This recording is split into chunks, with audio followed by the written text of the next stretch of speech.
You got that FOMO, no como, diarrhea at the mouth for that promo, riding solo in the low. You only live once, YOLO. Fear of missing out, running your mouth. Shaped like a trout, cat for clout. Your friends are running out, always talking loud. What you talking about?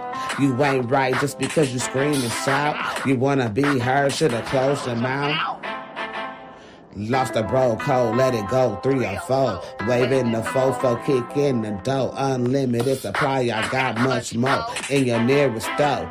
Coming for me means coming for woe. You got that FOMO, no como. Diarrhea at the mouth for the promo. Riding solo in the low. You only live once, YOLO. You wanna walk in my shoes, this ain't Blue's Clues. I'm true to me, so I can't lose. If a fool argue with the fool, who's the fool? Put a you on you, make you my footstool. Time don't equal loyal. Your food old and spoiled. Mad at me because I'm royal. Sputing hate fold with the foil. My head anointed with oil. Heating up about to boil. So I keep quiet and let the tables turn. Spitting out fire, giving out heartburn. Respect is not given, it's something you earn. The roof is on fire, ashes in the urn. Can't get no higher, let his kingdom come. You sick and tired, I just begun. Take a vow of silence, you don't want none. You got that FOMO, no como. Diarrhea at the mouth for that promo. Riding solo in the low. You only live once, YOLO. Out of the mouth, defile a man. Reveals the sins, devising plans. Your trap keep running, it done ran. What comes out of your mouth should be in a can. Belongs in the trash, your tongue got thrashed. Bye-bye, finito, standing still I last. My tongue got lashed, give you whiplash. Have you hit a brick wall and crash? Why so crash? Silly rabbit, I think fast. Collect my insurance, stack up some cash. Stash growing that ass. Left high school, that's in the past. The last will be first and the first will be last. Got that FOMO, no como. Diarrhea at the mouth for that promo. Riding solo in the low. You only live once, YOLO.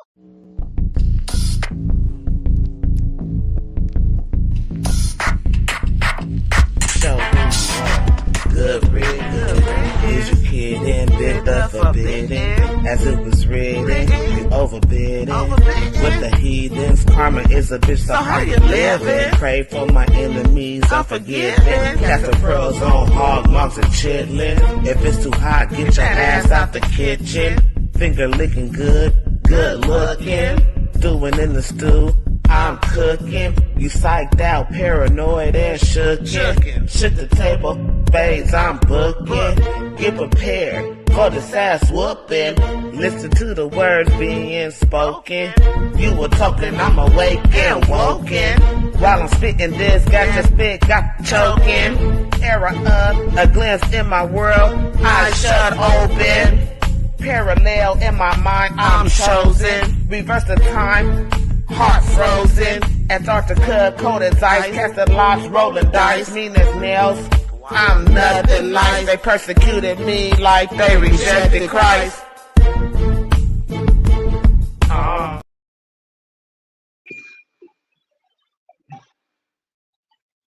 No, hello. All right.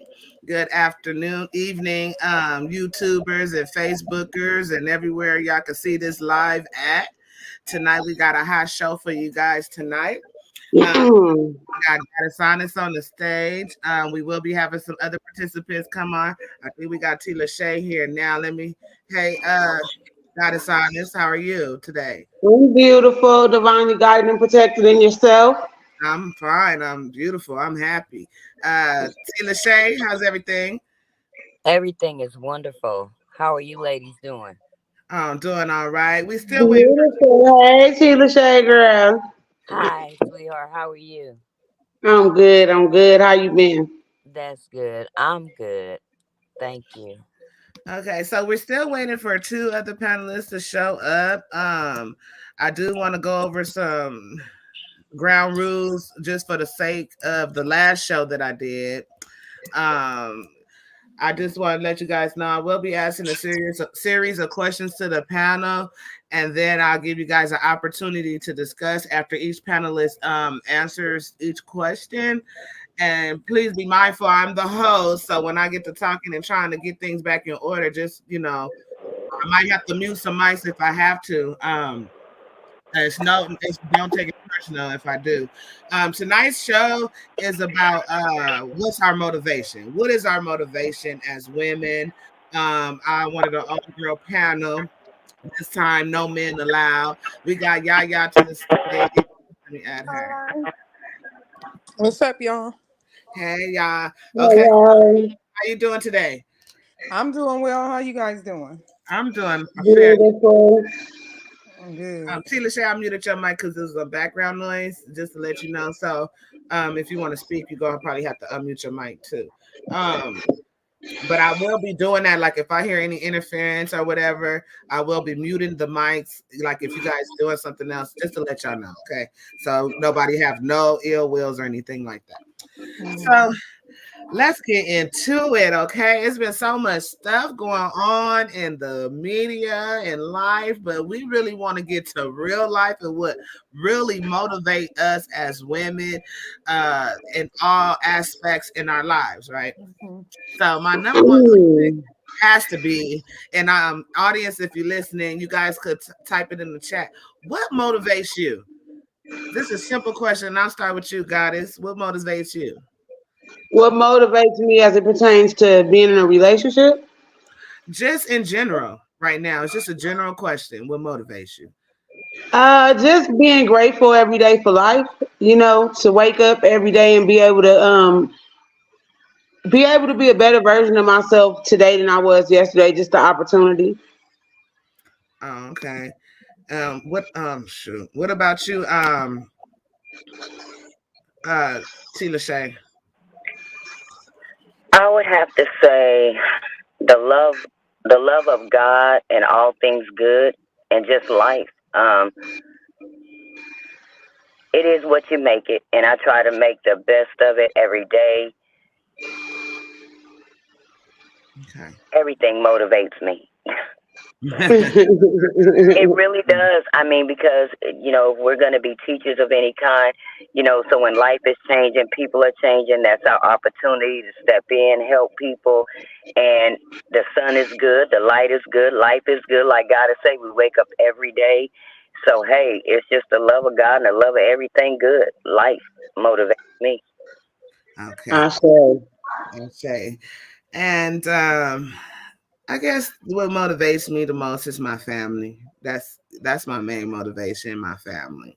And sometimes I create my own family and add people to my family that ain't even blood, so they even motivate me sometimes. Okay. Oh wait, she said she backstage. No, Who backstage? she's not. Hello? No, I'm trying to think because I didn't get my chance to say. Oh, go ahead, y'all with motivation. No, okay. Well, there's two things that motivate me. One is God, just like they said, just I feel like I owe him every day that he wake me up and keep me healthy and give me the strength to get it. I feel like I owe that to him to be grateful for every moment, you know, on this earth. And my kids motivate me. Every time I think about them, I'm on it. Okay. Okay, so I did I did want to talk about some things. I'm waiting for trying to get her on here. So let me see. Give me a second, you guys.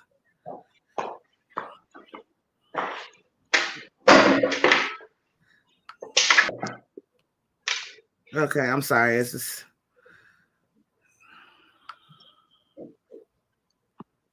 yeah, okay. Now, I think I sent her the right link.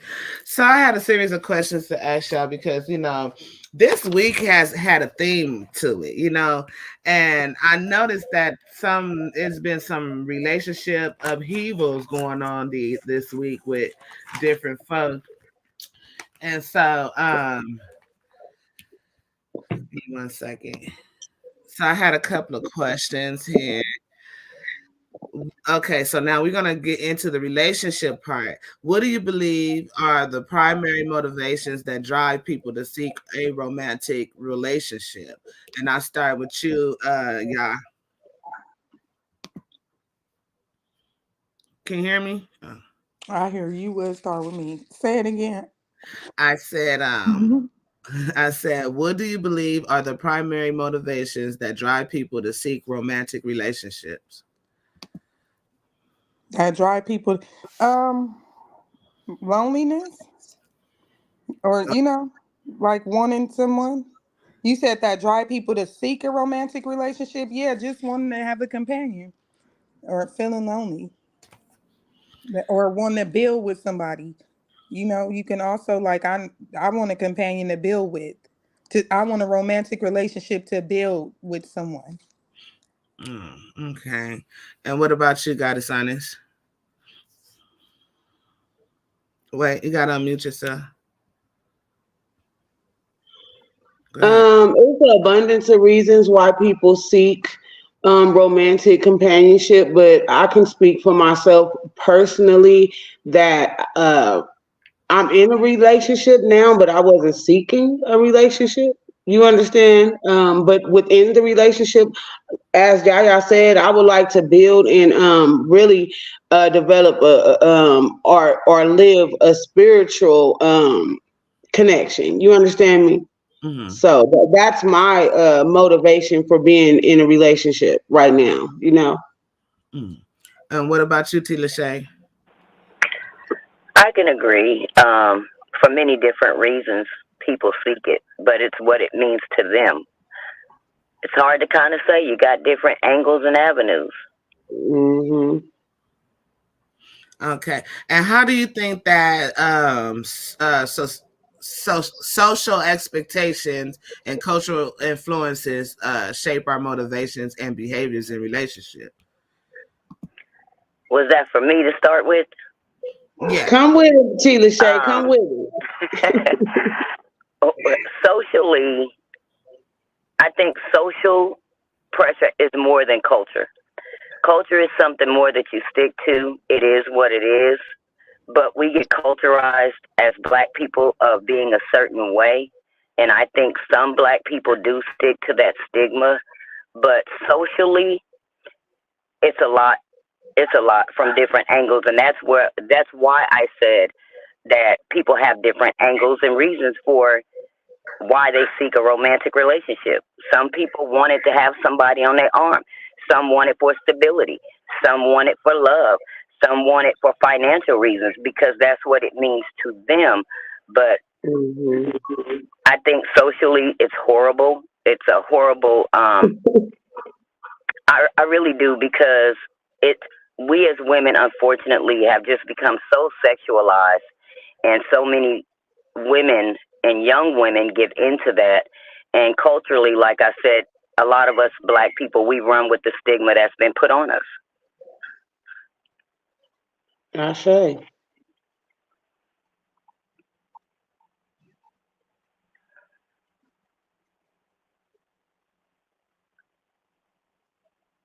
I'm Your sorry. mic is muted.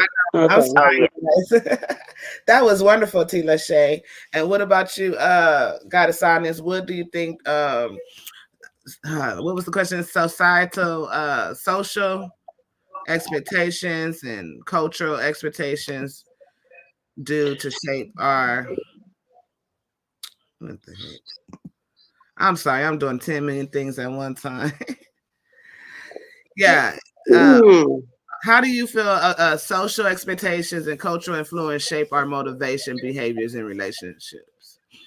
Well, I don't social expectations is that doesn't apply to me personally because I don't give a fuck about what it looked like. I give a fuck about living it, and being it. So, it's like Tila Shay said, it's terrible that people use like social media to show this idea or this dream or this fantasy or this lie, and feel like, their motivation is to one up or to keep up with the other fake characters that's on there, creating facades and things like that, because they place value on themselves based on what it looked like to others. And I mean, to me, that makes no damn sense, because it's all lies.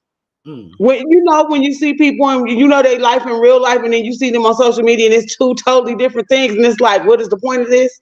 Yeah. I really don't involve myself in that. And then when it comes to cultural things, when it comes to our people, we don't really have too much of a standard that we go by in a lot of ways when it comes down to culture. You know what I'm saying? Mm. So, uh I really don't have much to say to that, because we don't really have any real life, not any, but very few real life examples of people being what it is that they want to project. So Mm.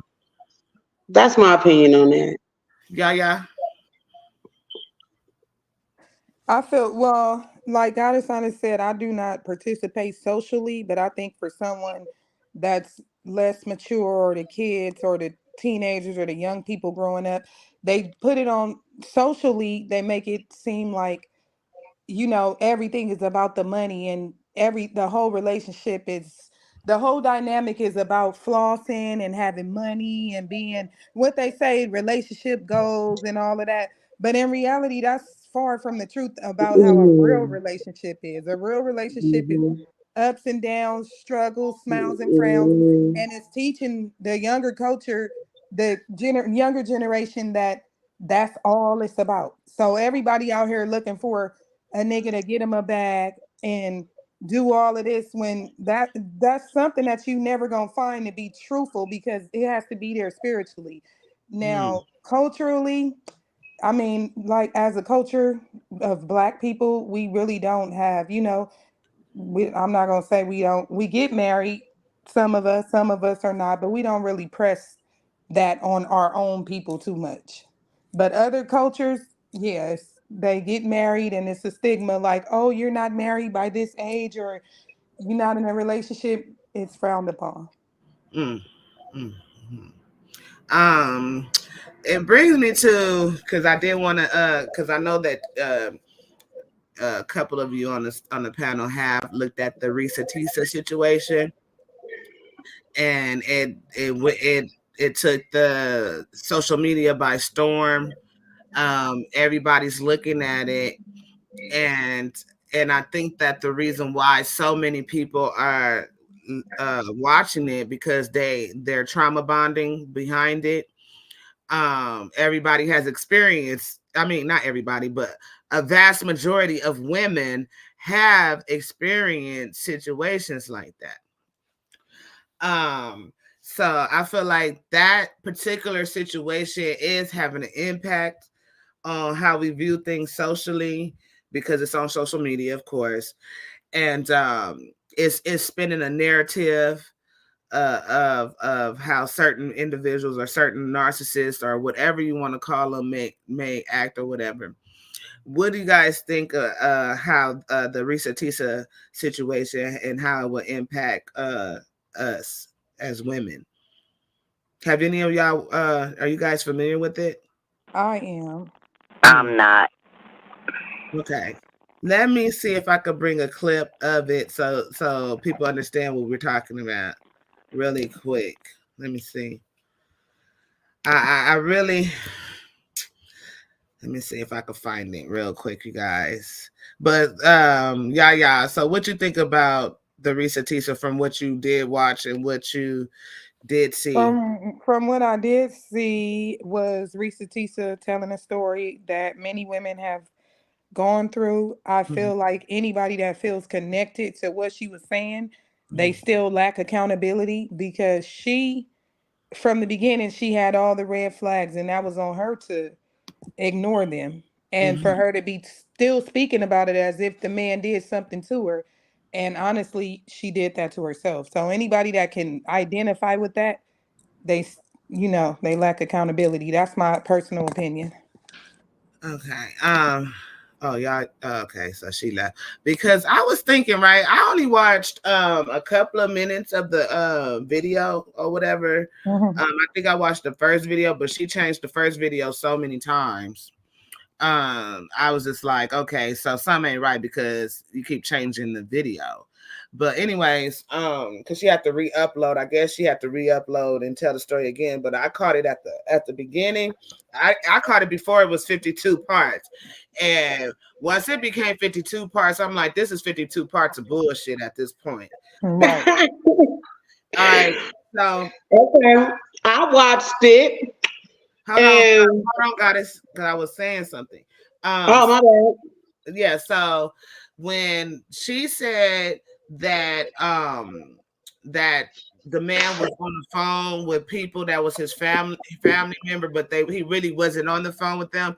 I'm like, how? Because my just on my personal relationship, I'm married to a foreigner, and even when his family on the phone, I'm on FaceTime looking at these people. How do you go so long without even getting on the phone with his mama? I mean, not his mama, his brother or his sister or whoever. How do you not engage these people? You know what I'm saying? So that to me, it speaks volumes because, like, at what point do you say, how do you marry somebody and you don't know nothing about their family? You ain't met Exactly. their family. You ain't talked to their family one-on-one. You ain't got no blessings from nobody. I mean, like, what happened? Right. Something really messed up there. But let me get Goddess on it, and I'm finna play the video so that Tina Shay can know what's going on. Go ahead. I'm sorry. Well, I feel like in her particular situation, which is, a lot of women have tunnel vision. We create these ideas of a fantasy marriage and wedding and children, and we have this idea in our mind of what we want. And so Risa T ain't had too many opportunities to even tap into that fantasy. I feel like she didn't want to see it. We lie to ourselves. Mm-hmm. You understand what I mean? She had tunnel vision to the dream, and like Yaya said, she willingly overlooked the red flags because she had this tunnel vision to this fantasy that a lot of us do to ourselves. We have an idea in our head of what we want, something what we want, but have no a lot of discernment goes out the window because we're just so fucking attached to this idea. And then she was desperate. She said it herself. She said, I was desperate. And a lot of women are. A lot of women are. Mm-hmm. You got to think about us as Black women, as indigenous women and on the planet. Yaya was saying a lot of us ain't married and we don't push the issue, but they don't marry us. But they don't marry us because we don't make them. And a lot of us ain't Yeah, wife we don't give material. them. A lot of us Right. want a husband who ain't got a damn inkling on how the hell to be a wife. Right. Like Risa Tisa, if she wanted to be his wife so bad that she telling the story like she's a victim, but you not a victim. You wanted to go through all of that. You wanted that. She kept on Okay. saying she was numb. She got numb to the situation. Well, that's because you holding on to a damn fantasy, baby. That's playing it. That is obviously not that. Right. And the fantasy not gonna do nothing but crumble eventually because it's not for real, brother. Right. No foundation. Uh, I don't feel sorry for her. Okay. I want to Me either. welcome to the stage Kefira, Alexis. Thank you. Welcome to the Hi, stage, ladies. How Kefira. y'all doing this evening? Hi. Hello, How how we are doing? you? I'm fine. Hi. Yeah. So I'm we gonna be was muted. I'm just gonna be muted on and off because I'm driving, but I will chime in. okay.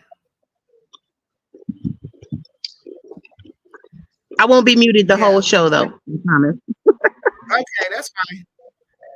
All right. Yeah, so let me go on and play this real quick. I'm sorry, you guys. I don't know if you guys are hearing it, but I'm getting like a lag and it's like I don't know what's going on. But let me see if I can get to the Risa Tisa story real quick.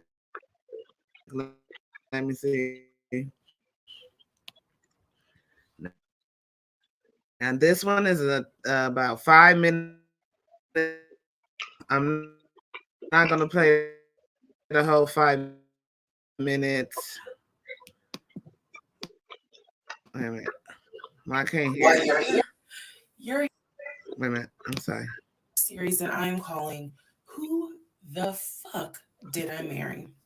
I'm going to create this playlist series, and I'm going to tell the story of how a real pathological liar. Video. First and foremost, I'm going to be truthful, even if it makes me bad. I'm going to be honest, but I'm also not going to be disrespectful to anyone that was involved. I'm not going to use people's real names because I don't have their permission to do so, and the sister does not want any sort of litigation. I will tell you off the top, I have a sense of humor and I have sarcasm. So things that you see me laughing at, none of this is funny. But in order to get through it, I have to laugh. If I cry, I cry. I'm human. I'm a woman. This was traumatic. I'm going to do the best I can to upload as much of the story as I can, because I know people get so annoyed with the follow for part 4, follow me for part 17. I'm just going to do the best I can to keep uploading the videos each at a I time. think this. I'm going to go in order Let me from the skip time this we one. met until the time I got our divorce decree in the mail. So that is a lot of time to cover. Please give me the grace to just get it out. Hold on, because this is the one I this one is It may not be it's an all in auto one day. scroll. It may not be all in 2 days. Um, But what I can tell you is, even if you don't necessarily Let me get to the next one because she not saying nothing. The introduction is introductory. please Yeah, excuse the you hair. need it. But Do you need here the is part introduction? 1 of Who the Uh-huh. Fuck Did I Marry? So I met my ex-husband around March 4th of 2020. We met on Facebook dating site, and we also matched on Hinge. I did not realize that he was on both, under 2 different names. So one was his actual name, and the other one was a variation, like a nickname, um, that he called himself. Different pictures. So it was a running joke between us. Oh, you ain't even recognize that you had matched with me on Hinge. No, I didn't. And also, that should have been a red flag. By the way, you will notice in this story, I called it the United Nations of red flags. It is so many red flags that, I mean, you would have thought I was colorblind because I ignored all of them. So, anyway, back to the story. We met around March 4th. We exchanged phone numbers. He called me and we talked on the phone, for the first time. In the first phone call, he told me that he had just moved to Georgia from California, from San Diego. His job had transferred him, because he was being transferred in as the new regional manager for a major condiment company that is based here in Georgia. I'm not going to say the name. And so we also talked about his childhood. He told me, he grew up in Philly. He's from Philly. Both of his parents were deceased. This is the first phone call. Both of his parents were deceased. His father, was a Philadelphia police officer. His mom was a teacher. He also told me he briefly lived in Augusta, with his family. He had 2 brothers and 2 sisters. Oh, what happened? Oh, it's doing that. He also had Nita, 2 may I half say, brothers on his dad's Yeah, go side. ahead. Go ahead. I was going to say, if you're playing this just so I can be caught up, I really Mm, don't need to. Based right. off of what Yaya said, and God is Mm, honest, this is the problem with brokenness, the mental perspective of life and people. mm, God is nail on the head. We build men up because we are down. Low self esteem, it produces the brokenness just produces the narcissism, the gaslighting, the love bombing, entitlement, selfishness, low self-esteem, anything you name it, because of where it comes from.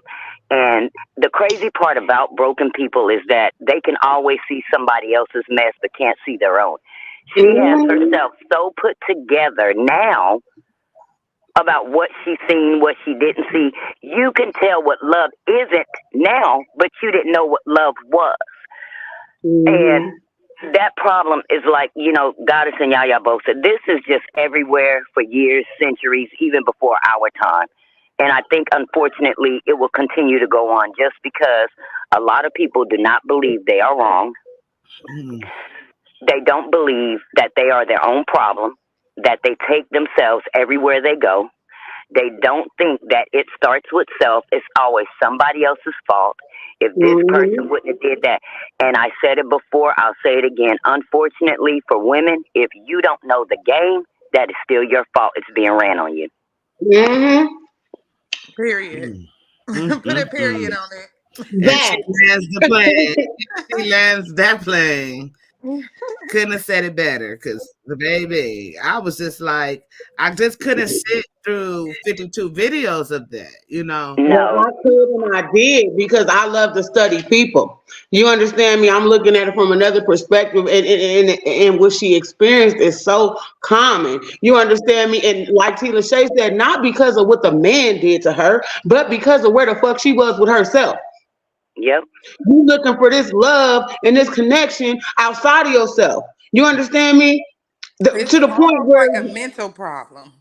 but the thing about it, it's a trauma problem. It's a problem with how you feel about yourself based on what the fuck been going on with you. It's an issue with not knowing who you are yourself, but yet you want to go into union with somebody else. How the hell you gonna know somebody else if you don't even know yourself? Exactly. But this is this is where it comes from, though. You have people from way back in, because it started somewhere that I don't want to go, but nonetheless. So let's just take it from our 40s and 50s. You have parents and grandparents. Brokenness is of the mental perspective of life and people. So when most people, all people who are broken, they had a trauma. They had a trauma. But how the trauma was handled, then put in perspective. If you notice through any research, if you've helped anybody or talked to anyone, notice the trauma that happened, and it's their trauma. So it's not to say, oh, that wasn't that bad. It's their trauma. But notice how it gets handled and where they go from there. It's either never handled correctly, never handled at all, pushed aside, and now they grow up lacking something. It's always something. Love means a lot of things to a lot of people. But to a child being born in brokenness, they're always lacking a part of love. Either it was no hugging, no attention, no sitting down talking to them, no being there for breakfast or dinner, how was school? It's always something. Then there's abuse, mental, physical, verbal, emotional. So now this perspective, parents are to teach their children. So now they're growing up with that same mindset. Oh, girl, boy, don't worry about it. It'll be all right. It wasn't your fault. Teaching how to acknowledge but not accept. So now they grow up feeling entitled. I don't get my way. I'm going to throw a hissy. I'm going to throw a pity party. I'm going to threaten to commit suicide. I'm feeling depressed. All because you're not getting what you want. But they don't see it that way. They use it as entitlement, and they have wrongful expectations. Because you're so-and-so, I expect you to do this. No, you don't. Why? And then they grow up with that same thing, and now you have a narcissist, you have love bombing, you have gaslighting, you have all this crazy stuff, all because they came from the wrong type of perspective of life as they were growing up. And I can assure you, it is out there heavy, whether people want to believe it or not, but you can tell a lot of it, God has hit it. You look at their life, but they're saying something else different. But that alone tells you that that's brokenness right there. because Okay. you're too afraid to own your own life that you want to create something else. Okay, we got a question from Latrina Glenn. It says, "Is this going to be a woman hating conversation?" It sounds like most didn't really listen to the whole story. What do you guys think I about This wouldn't is call it woman hating. I would call it accountability. We are exactly. responsible. We can't keep blaming men. And this is the thing.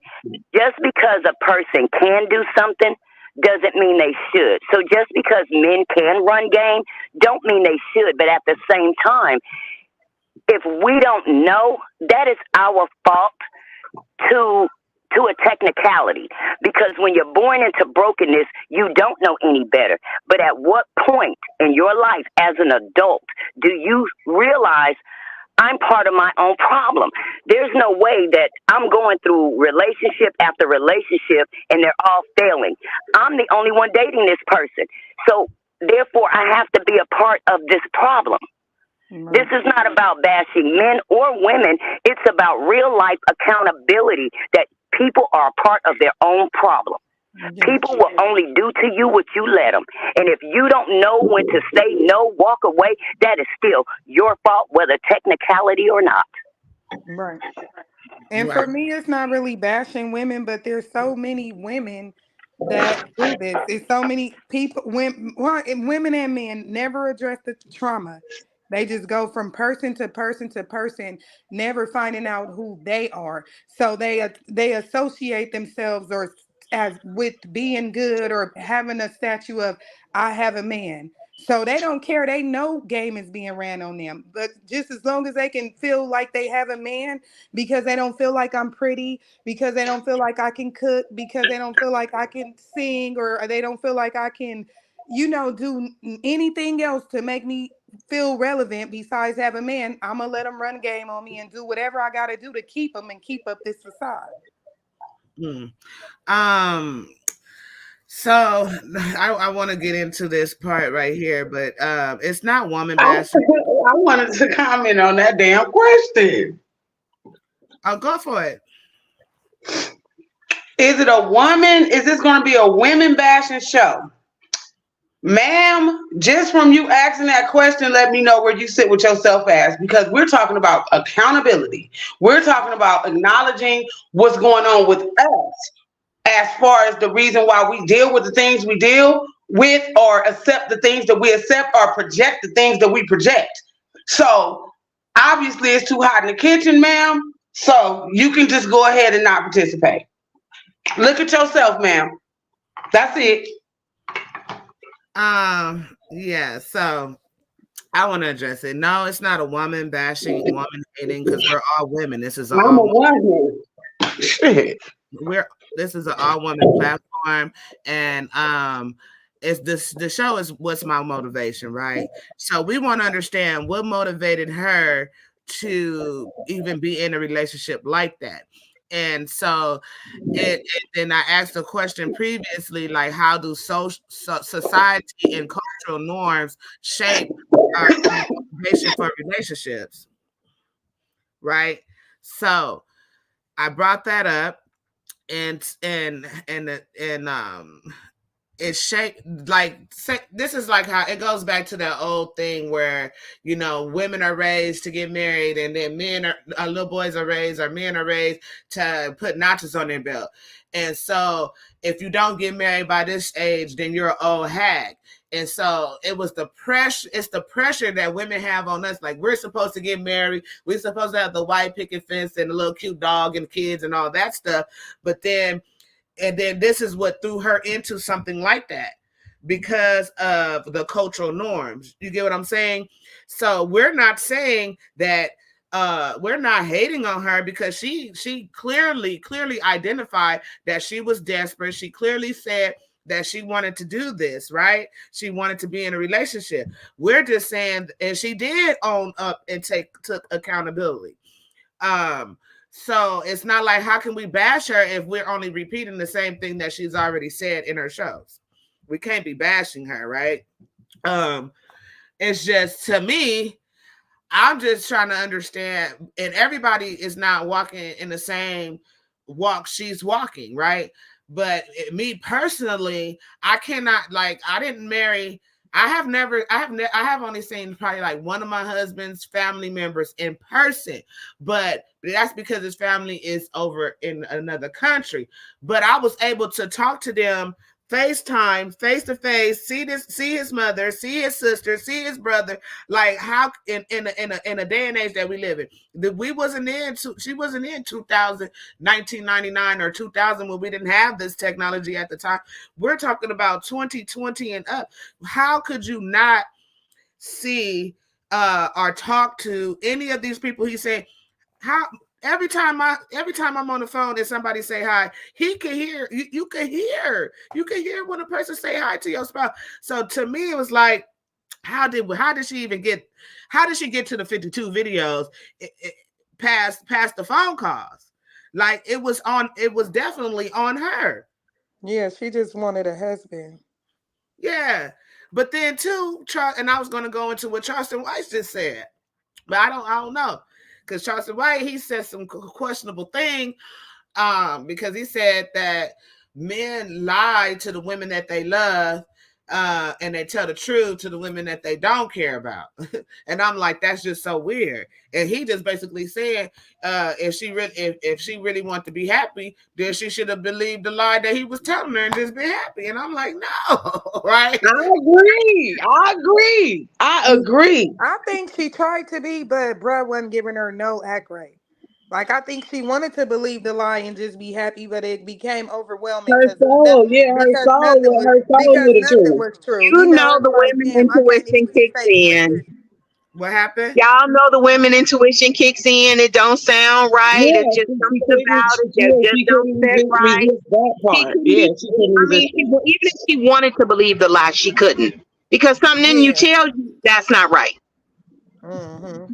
And I Um, just don't feel like who could continuously deal with the buildups and the letdowns, He Yeah. kept on promising her shit, and then it was like, look, listen here. We all were little girls before. We've all felt the feeling of disappointment. You understand me, from an early age. So how the fuck could you continuously deal with the constant disappointment? Some gotta change. Some gotta give around this motherfucker. Like I said, I believe that she wanted to believe it, but it just became overwhelming. He was doing it too much. And it came out later that he was clinically diagnosed. You understand me? So when it comes down to the statement that Charleston White made, or whatever the case may be, pertaining to this, well, she should have just believed the lie and been happy. It would have. He was gonna be found out regardless. He got ex-wives that he done the same things too. You understand me? Because of mental illness. Right, that's what I'm saying. It was too much. It wasn't the They, typical. It wasn't the right, typical nigga lies. Like, no, this is you dealing with a real mental patient, and it right. became too much. Now, if he would have been regular, she would have believed those lies and went on with it. But it was They were overwhelming. just too. They were Some just of too bruh was really bombastic. The crazy. lies were too huge. It was just everything was a fucking lie. It was just too fucking Exactly. much. God is honest. Can I ask you, like, to kind of like limit the cussing a little bit? It's a lot. Oh, my bad. Y'all get the unfiltered gangster. My bad. Let me try to damn it. Try. Yes, We ma'am. have a beautiful challenge says we are our own worst enemy. We need to all work on ourselves to be healthy for someone else. That I is very share. true. That is very true. And then Latrina Glenn said, not thinking men are responsible for their bad behavior is a trauma response. I So share. I agree. Men are very responsible for their bad behavior. However, what bothered me about the Risa Tisa thing was that at the end, she finally finds out that this man has schizophrenia, and that hit home for me Mm-hmm. because now it's like she's dealing with a mental health issue, and I'm living with that right now. Now, I don't have schizophrenia, but I'm living with my son who has a mental issue, and for you to go a whole year and not recognize this is questionable to me. It's No, but let me tell you, she recognized it, but a lot of women still, like all the time, she played with fire. You play with Exactly. you play with fire, you gonna get burned. You don't play when if you find out a man that told you two, three from the beginning, he didn't lied about everything. You better get your butt out of there. Period. Yeah, Right there. but then Because she, you the don't thing for is a that, person to just tell that many lies, they could possibly have a mental problem. but she So never held him accountable. Also, but she didn't hold herself accountable. So how could she hold him accountable? exactly. But she played with fire and she got burned. I don't play. I personally don't play like that. You get to be doing anything too weird, lying too much, acting any kind of way that I think your mental is off. You spazzing out too much. I'm out of here. I'm not. Mm-hmm. I'm not playing no games. I'm not getting ready to let this flame blow up like that. Mm-hmm. Mm-hmm. And Mm-hmm. so now you got a whole bunch of people going to his page. He's dealing with something, and like to me, I take mental health seriously. Especially those dealing with mental health. And I'm not saying I feel sorry for the man, but he was living in an illusion in this whole time. So to him, in his mind, he's telling the truth because he had this great Mm-hmm. personality. He can't even differentiate from reality and his illusion. So now it's like What's it's up with you? it's unfair. That's And why you gotta play like I'm that. not trying to excuse his behavior or anything like that, but it's just the facts that he has a mental health. Why are we demonizing this man at this Right. point? Right. Right. Yeah, I'm absolutely not demonizing him. And like I said, I love to study people. This on Risa Tisa. Right. We gonna have to take this one right here. Now, Yeah. also, when Charlemagne and the Breakfast Club, they said that's big back behavior. Skinny bitches get dragged too. Yes, this is Yeah, not. yeah, that's a lie. Yeah, that's not big back behavior. It's insecure behavior. Right. Exactly. It's dealing with That's what Exactly. it is. security. But anyways, moving on from Risa Tisa because I didn't want to stay too long on her because we are talking about motivation and I did want to talk about the pursuit of passion, right? Exploring the role of passion in relationships and how it can both ignite sparks and create challenges in a long-term commitment. So, do you guys pursue passion in your relationships? Mm, passion. Absolutely. Who doesn't? Some people are not passionate at all. She said, Latrina Glenn said it's faith based behavior. I'm not clear on that one. Huh? She talked about the Risa Tisa thing. She said it's faith based behavior. I don't think that has nothing to do with faith because Nothing. Yeah, because if I believe it. I believe it could because I mean it's basically someone that don't have enough faith in themselves. You understand me? That's not fair. so What's who she faith based? how's the where the faith coming in from? If she don't have faith in herself, then she can't have faith in nothing else. But I Absolutely, hope but you don't never you put your faith in God only. exactly. And she says several So if times you that put your she was faith in a raised with man and a give him God damn fearing mother. But okay. see, here's the thing, right? If it's faith based, and I don't know if that's a dig at people that's into the scripture. Even in the scripture, it says prove a friend, and she didn't do that. She's Right. supposed to prove that this person is the person to be around. She jumped into it. Mhm. Oh, she said the timing is off. I'm sorry. Okay. We could still, I mean, we could unpack this whole thing. I mean, it's No, no, we can move on. We can move on. We all got our opinions on it, and the world has their opinions on it, or whatever the case may be. Judging and all of that old shit. We trying to get to the root of it. As far as the motivation, her motivation was to be a wife. Right. right. Um, let me go. Let me go and skip Hold that. on a minute. Are you okay? Go ahead. Go and do what you got to do. The next question I have is in your experience, How does the pursuit of passion impact the longevity and stability of romantic partnership? Kefira, can you answer that? I know. How does passion affect the longevity of a relationship? The longevity and stability of a romantic relationship. Yeah, partnership, whatever. Um,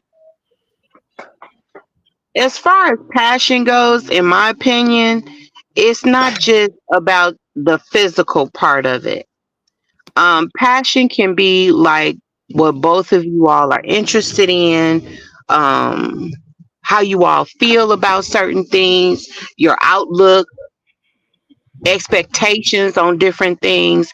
Um, that passion alone, if you can meet eye to eye and have that with someone, because a lot of times you all can. I don't believe opposites attract. Okay, I believe people have to be like minded in order to get along. If you always on the opposition of everything, that leaves room for disagreements, fights, ill feelings. You understand what I mean? So when it comes to passion, I think you all have to be like minded when it comes to passion in order to bond you. Mm-hmm. Mm-hmm. And if you can form a strong bond with someone, that's going to create longevity in your relationship. Right, If you right. don't have that, I don't think you're going to have a long lasting relationship. It's not going to be long lasting. It's not going to be good for either one. It's not going to be healthy. Mm. Mm-hmm. T. Lachey? I would say I agree. It's not just about sexual passion. Um, that can play out real quick if it was just based on that. It does matter how these two people feel about one another, their friendship, their bond, their love. How they connect to each other. So I can agree. Okay. Goddess, honest. I believe. Can you give me the question again so that I can hit the points and not go In your into it? in your experience, how does the pursuit of passion impact the longevity and stability of a romantic relationship or partnership? The pursuit of passion. Um, I believe that passion is a energy that if you both have are both passionate people. I don't think it really relates to the longevity of a relationship. I believe, having different skill sets and qualities and knowing how to communicate and all these different things that are all necessary for the longevity of any relationship. You understand me? So passion as it pertains to longevity, I don't know. Because like Tila Shay said, sexual passion, that shit can play out. That can play out really fast if that is your motivation, if that is the thing. Oh, we're so passionate about each other. That can play out. Mm-hmm. So how do that pertain to longevity? It's more things to it. It's a lot of more things to it. It's different skill sets that you both have to have in order to have longevity in any relationship. Okay. Latrina Glenn said, in a long-term steady relationship, passion can come and go at the drop of a hat. Maintaining a long-term relationship means figuring out how to bring back the passion and even love time and time again. Yeah, passion do come and go. It's about like reigniting. The passion does reignite that time for intimacy or something like that. Um it like every now and then it can solidify the relationship again and bring back the love. Love is, I don't want to say love because love is a lot is stronger for me than most people, but it'll bring back that closeness and that intimacy. So that would be my answer. As I agree with you, Latrina and Goddess and Tila Shay. We lost Tila Shay. Tila Shay, come back. Okay, Mhm. so let's move on to seeking security. Salute to you, DMG. Oh, here go T. Lachey. Oh, so Latrina says she suggests an apron only cooking nights for many of my couples. Okay, so she suggested this cooking an apron. I can't do that here because I got my kids here and they always here. I wish I could, but if I was just here by myself and it was just me and my husband, yeah, we can have those kind of things. Um, so the next part I want to go to is seeking security. Hold on, I'm gonna have to mute a couple of y'all because I hear feedback. Okay, seeking security. We're gonna delve into the quest for security and stability in relationships and how it influences our choices in partners and dynamics within partnerships. Right. So my question is, can you guys discuss the balance between seeking security in a relationship and maintaining independence and personal growth? Is that too much for y'all? uh, You said seeking security in a relationship and maintaining personal growth. yes, independence, maintaining independence and personal growth. Well, I personally feel that you should be independent, personally growing, and secure before you even get into the relationship. You can't, Okay, I mean, you can find security, but if you're not secure within yourself, you 9 times out of 10 are not going to match up with the man that's secure. okay. So what does security look like for you, Yaya? What can a man do to make you feel secure in that relationship? He can be consistent Mm-hmm. and he can, I'm going to look at him and see how he move in other situations. He has to be already secure. He can't get to me and I make him secure or feel secure. He just already has to be that way. But for me, security for me to be secure, I have to have a man that is disciplined. I'm looking at his discipline. I'm looking at the way he handles other people, and I'm looking at his consistency. If he's not consistent, if he can't discipline himself in certain areas, he can't. I'm not gonna feel secure because I'm gonna feel like at any time, if he one of these dudes out here that changes his mind every minute, don't really know what he want, I'm not. I can't be secure with that because I'm gonna think you gonna let me down. You might change up. Changing up is for females, not men. Oh, is it? I Yeah, it didn't know really it was is. gender specific. In my world. I Okay. kind of agree with that. In a relationship, I don't expect the man to change up at all. I'm gonna need consistency as well, but I won't be changing up either. Um, I think that's my way of displaying to him the security he needs by me being consistent as he's being consistent. Mhm. I Let, let me just say real quick, I want to give a shout out to GMG because he will be doing I think he said he's gonna do a weekly panel of females. So if y'all want to get on his panel, he has a way bigger platform than I. Just let me know. He wants some women to get on to talk about certain situations and relationship stuff and different things, just so because he has a lot of men on his platform, and these men want to hear from the women because they love their the men on his platform love their women, but they want to be able to come to understanding. So Mhm. shout out to Uh, DMG. He has his channel is Paradigm Shift. You guys make sure you guys subscribe to that because I'll be on there often. yes, DMG. But let me go back to what she just said. When I say it's for a woman, I mean women are emotionally because of hormonal situations.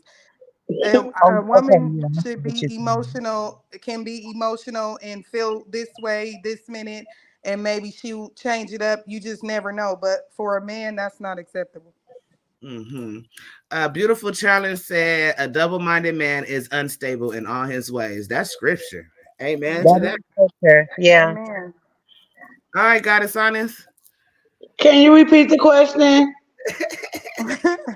Uh, I'm sorry. I want to make sure that I mean, because I want to be totally present. I want to make sure that I answer the question correctly. Okay. Can you discuss the balance between seeking security in a relationship and maintaining independence and personal growth? The balance between seeking security in a relationship and Mm-hmm. balancing personal growth. Well, I mean, uh,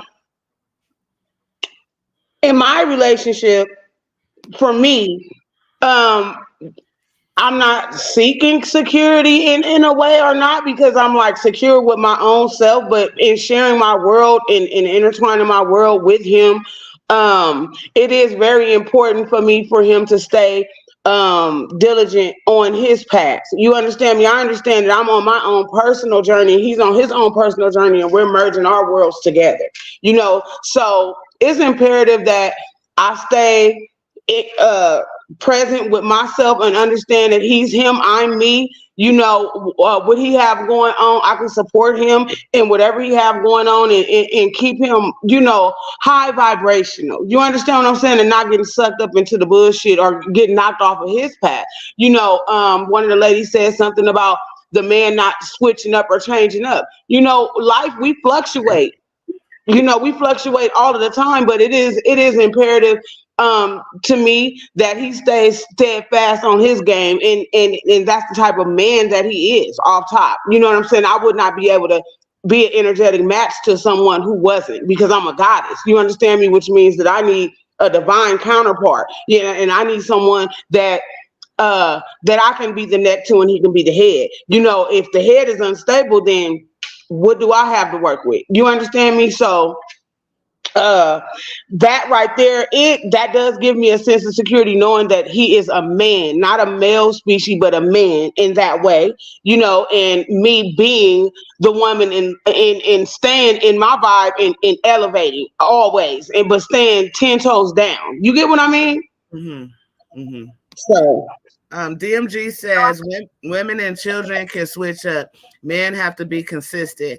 An inconsistent man can't consistently hold himself down. Never mind a woman and family. Okay. I Um, believe I agree. I agree. But at the But same time, maybe though, we I don't agree with the switch up. I don't agree with the switch up because I always keep in mind to be what it is that I require. You understand that? So Right. I can't really relate with the switch up because I only elevate. I only go up. You understand that? okay, Right. let me address it because I'm a little confused when you say switch up. Are you talking about switching up emotionally or switching up his character? Because we Being. because to me, you might have a plan A, but if plan A don't work out, you're gonna have to switch it up to plan B. So what are we talking about when we say switch up? I receive it as you not being what it is that you are all the time. The root, your motivation for giving or adding to the dynamic of the relationship. You understand me? If I'm a real woman, I'm gonna be a real woman every day because I'm a real woman, whether I'm in a relationship or not. Right? I don't switch up on myself. I don't fall back on myself. You understand what I mean? I don't. I myself do not fluctuate in who the hell I am, the root of who I am, the core of who I am. So I don't understand the switch up shit, like for the woman or the damn man. You know what I'm saying? What is the switch up? Is it the way that you deal with your partner based on whatever life is throwing at y'all? If he need more support, are you not right there to support him and hold him down because of what you not getting because he off his shit? Like, I don't understand the switch up. You know what I mean? Right. Well, I I agree. feel I it. agree. The switch up should not be a 180. We not saying that there's no room for growth. Of course, there's going to be growth and some change, but I agree there should be no switch up on either part, male or female. And Right, right. I hear switch up, I hear 180. And I don't believe that a man, if he presents as one thing and then there's the switch up, there's the 180. And now you don't Right. even recognize who they are. There should be no switch up. There's no room for switch up on male or female part when it comes to a relationship. You should be who you present to be, but Right. there is still some room for growth and maturity. Of course, it's going to be positive. You're not going to be the same person that you were 5 years ago or 10 years ago, there's going to be some growth. But I agree, there should be no switch ups on either part. And when I hear switch up, I'm like her. I hear 180. Yeah, Yeah. I'm still not clear on Yeah. the I was speaking like on like like emotionally. can I get an example of the switch up? Like, is that like one day he I'm just like not. It's just not like I might be a little bit remedial in this area or something. It's not like computing This to me because when I think of like God has already said, people go through things in life. Like he might have had a bad day, or he might have lost somebody, or something, and his emotions might have changed. So are we talking emotionally switched up, or characterized switched up? I'm just trying to understand. Like he treats because the person gonna treat you different.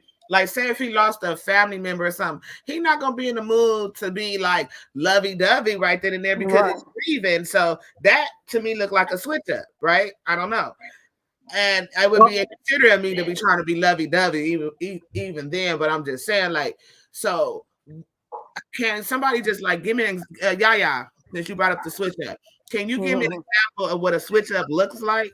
What I wasn't speaking on a switch up, what I was speaking on was emotional. You know how some men are so emotional that they can't hold the plan together? Like Um, I'm speaking on being emotionally stable enough to no matter what you go through, of course I'm gonna hold you down. When you down, I'm gonna pick you up, be there for you. I'm gonna be your strength in your time of weakness. But you cannot be so emotionally unstable to where everything is switching you off your whole game plan. Like you Okay. have to be strong enough for the game plan to continue. I'm there 100%, Mm-hmm. but we gonna keep it trucking. We not gonna fall down and not get up. That's what I mean. Mm-hmm. I need a man that's disciplined and steady because things are going to happen in life. So you Right. can I Okay. don't I the, I'm Emotional. saying emotionally, you cannot be so emotionally unstable to where you cannot continue the plan because I'm emotionally stable enough to continue the plan no matter what knock me down. I'm getting up. Okay, you now speaking of I emotional understand. maturity, Yes. emotional maturity, you Okay, know. I'm give me 1 second because I just want to read this real quick. Replace switch up with emotional. Okay, thank you, Right. DMG. Let's Thank you, Benji. let's move on to embracing vulnerability. Oh, Tila Shay, where's she at? I didn't hear nothing she said. Hold on, Is she Yes, here? ma'am. how can I Um, forget? Tila Shay, I'm so sorry. it's okay, no problem at all. Everybody kind of said all that needs to be said in different, in different words, but the same thing. And I say the way we do anything is the way we do everything. So the consistency would need to already be in him, the discipline, Mm, I say. and how he treats the women and the people in his life. So Yaya covered that. God is, if like you said, if the head ain't no good, hey, ain't none of it no good. And I agree, no switching up, not even really. And I know where Yaya just explained it, but initially it was like women, we get hormonal. But at the end of the day, men want the same thing from us that we want from them as in strength. So I don't think it gives us the right either to 180 just because we're hormonal or going through emotions. We have to stick to our game plan as well. It does go hand in hand and work both ways. We are to Mm-hmm. pick each other up. We don't get to pick him up when he's down, but when we're down, we got to pick us and him up. No, it's Mm-hmm. we got to pick each other up when each other falls down. But all in all, they have all said what needs to be said and well said. okay, all right. I So we can say. move on to uh what was it? Dang it. Being vulnerable. Devon, yeah. Hold on. Embracing vulnerability. So here we're going to discuss the importance of vulnerability in fostering deeper connections and intimacy with our partners. Um, the question is, how does vulnerability contribute to intimacy and connection in relationships? And how can individuals cultivate it within their partnerships? And I'd like to hear from Tila Shay first on this one. Well, vulnerability is very touchy, especially with men. we as women are more apt to open up. Men take time, but vulnerability is is in your is in your emotional state of heart, because you have to be able to trust him. And this is not a trust on basically a whole. It goes together, but these are one of the branches of that whole. So vulnerability is kind of touchy. And men, once we open that vulnerability to them, they will soon be able to return it. So, but it is a touchy thing because those are the most intimate emotions of all of us. And sometimes we need not give it so freely. That's good. Goddess. Well, vulnerability for me is something that people associate being vulnerable with some sort of weakness, and I believe that vulnerability is actually being vulnerable is actually an act of strength, and one of the strongest things that you can be is vulnerable because that means that you have the ability to feel. That means that you can feel your way through some things instead of shutting it down and not dealing and treating the issue with symptoms and things like that, running from yourself. You understand what I mean? So I think to be vulnerable with your partner is really instrumental in order for you to have a healthy dynamic between the two of you. And if we all have issues with vulnerability on different levels, you know what I'm saying? Especially those of us who have experienced different levels of trauma and have not healed different things or have not even been able to open ourselves up enough to address the issues that we're experiencing in life due to whatever reasons. You understand me? So I think vulnerability is really important, and it is, like Tila Shay said, it has everything to do with trust. You understand me? To be able to trust someone, anyone, not even a romantic partner, with the truth of the things that you are experiencing. Whether struggles or whatnot. You know what I mean? So I just think it's imperative for you to be able to be vulnerable with your partner and to be vulnerable with yourself. Okay. It's the gateway to your true self. All right. Yaya. Is she there? Can you repeat the question, please, so I can answer it correctly? Okay, let me find the question again. How does vulnerability contribute to intimacy and connection in relationships, and how can individuals cultivate it within their partnership? I feel okay because being vulnerable contributes to the intimacy in the relationship or in a good relationship, because if you don't, in order for you to, and when you're vulnerable, you form a connection because you share things that you don't just share with anyone, and you do that by just opening up, and somebody have to start it off. Most likely it's going to be the woman, like Tila Shay said. Men don't open up as easy as women. So you have to be vulnerable with him, or he's not going to be, 9 times out of 10, he won't be vulnerable with you.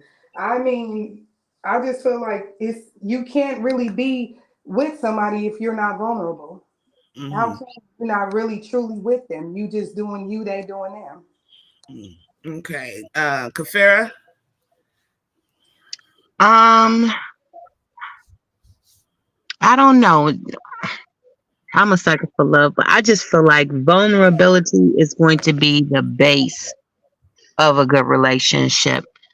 Um, Being vulnerable allows you to be who you truly are and not be ashamed to show who you truly are. But I also kind of look at vulnerability like faith.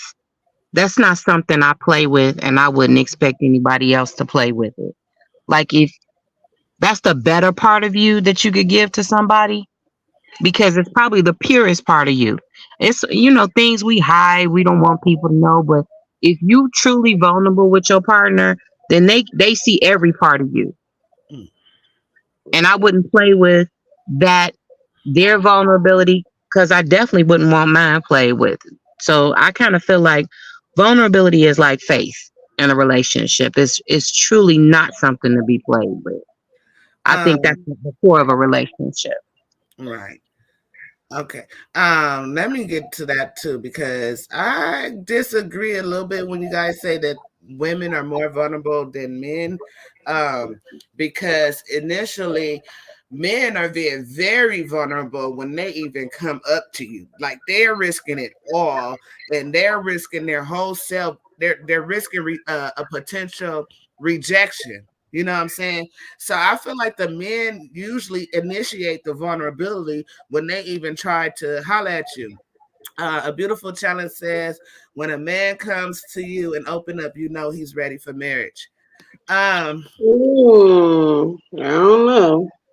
yeah, most men that I know are dated in the past or dated before, they have opened up to me about like the traumas that they experienced, the life that they went through, and they all wanted my hand in marriage at some point.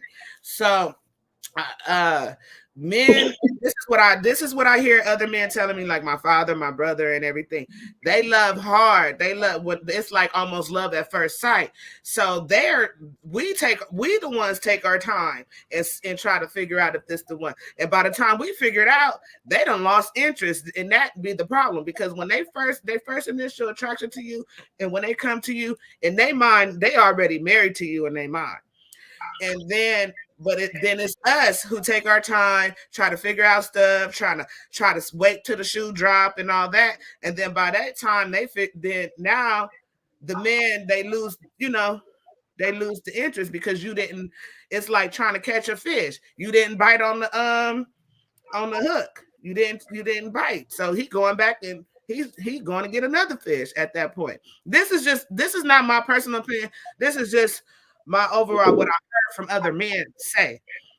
Moving on. Did anybody else have anything to say about vulnerability before I move on? Y'all can go ahead and discuss it a little bit if y'all want. Really Anybody? quick, I just want to say something to what you just said. And I know you said men have said it, but Mhm. how many men do you know that got rejected by a woman and was heart hurt? Not face hurt, ego hurt, but heart Ego. hurt. Because vulnerability is that heartfelt. That's for trust. And Right. for a man to say, "Oh, I was vulnerable when I walked up to you," that's ego hurt. That's face hurt. Yeah. You're not broken Much hearted so. because a woman said, "No, sir," or "You're not my kind of guy." They're not heart hurt. They're ego hurt. Yeah, They there was lose no nothing. investment. I don't They know. I lose. don't know if they're. I mean, I don't know I don't know how they're hurt. You know what I'm saying? I can't attest to that because I'm not. Mm. When my ego hurt, my heart hurts. So I don't know. If my ego, if I feel shame or embarrassment, it does attack my heart. So I don't know how they will handle it, and I don't know how other people handle their emotions. So I can't attest to Well, that. But I can attest to like just an example when my son, he was real young or whatever. He was like maybe he never wasn't that old. He was just a little kid, probably like 8 years old, and he had a crush. And he brought the little girl a little Valentine's Day candy or whatever. She rejected him. That boy cried. oh He yeah, cried. children are vulnerable, period. But we're Because talking they about grown feel. men. We're talking about Right. grown men.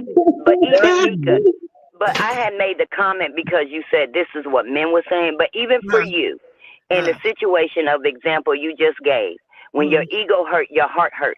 mm. Now, it's okay to have hurt feelings. We know what a hurt heart is. But was your heart just like truly broken?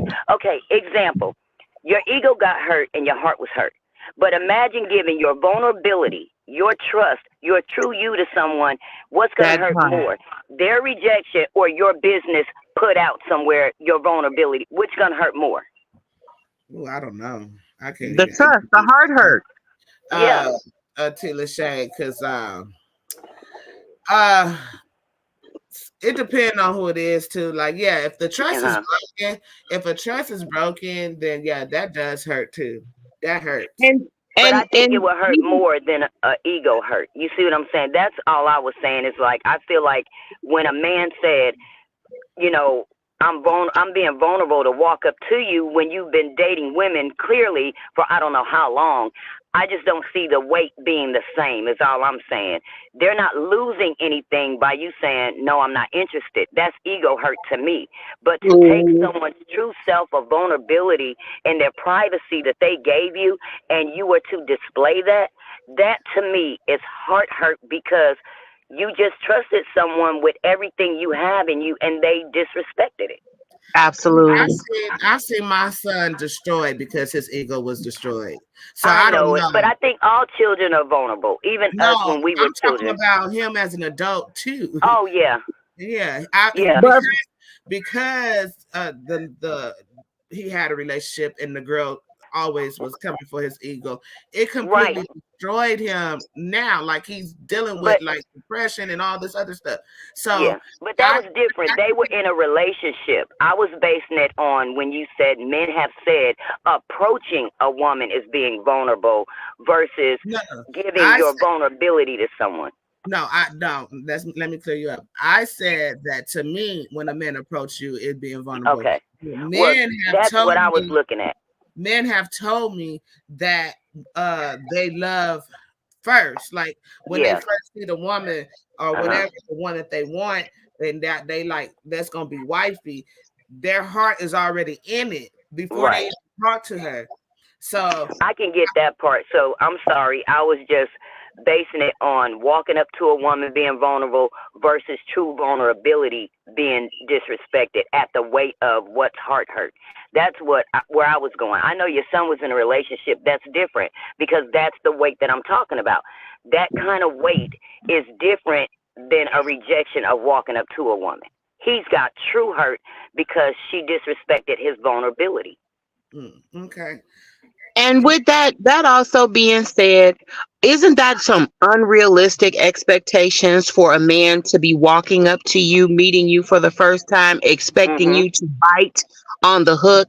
As women, we should be careful in our selection. Yeah, they if they really truly are invested, they should wait for the shoe to drop. If you Mhm. that impatient, then you really aren't vested. And that's Right. unrealistic for you to walk up and expect a woman to really know that you being real, that you being sincere. We'll mess around and have 52 videos later where every man that walk up wanting to bite. You know what I'm saying? You don't get the bite when you first walk up because then we'll all have 52 damn videos. Right. Amen. Oh gosh, that hurt my heart. Especially the ones that's on the hunt. There's some out there, especially on the hunt. They walk up with the good walk and the good talk. Right, and that I'm gonna get into that, but let me just read what DMG said. My vulnerability is a strength, I hope. It took time though. I had to swallow my pride and admit my flaws, past mistakes, and own them, all while moving forward and being a better version of myself. I That's Amen, DMG. say, come on through DMG. see now. And that's why it's gospel and you don't play with it. Right. But to go off of you, you know, now the men are on the hunt because that first initial. Okay, so when they first initially come up to you and they get shut down, now they're. This is why they go to that add a notch to your belt thing. Now it's like, okay, now they're on the hunt. So that the ego being damaged at whatever the first time they ever did it, whatever time they did it, it's the first time for everything, right? Once that ego is damaged, now they're doing this hunting season thing. So it does have an adverse effect to men. But I'm gonna move on to the next thing, the next topic, which is the influence of past experiences. And we're going to examine how past and experiences have shaped our current motivations and behaviors in romantic relationships or partnerships. Um, the question is, what role do past experiences, such as childhood upbringing and previous relationship, play in shaping our motivations and choices in romantic partnerships? Who just said it? T. Lachey. Uh-oh. Go, God, Girl, inside. go get T. Lachey. Go get T. Lachey now. Stop losing her. Shit. She's coming back.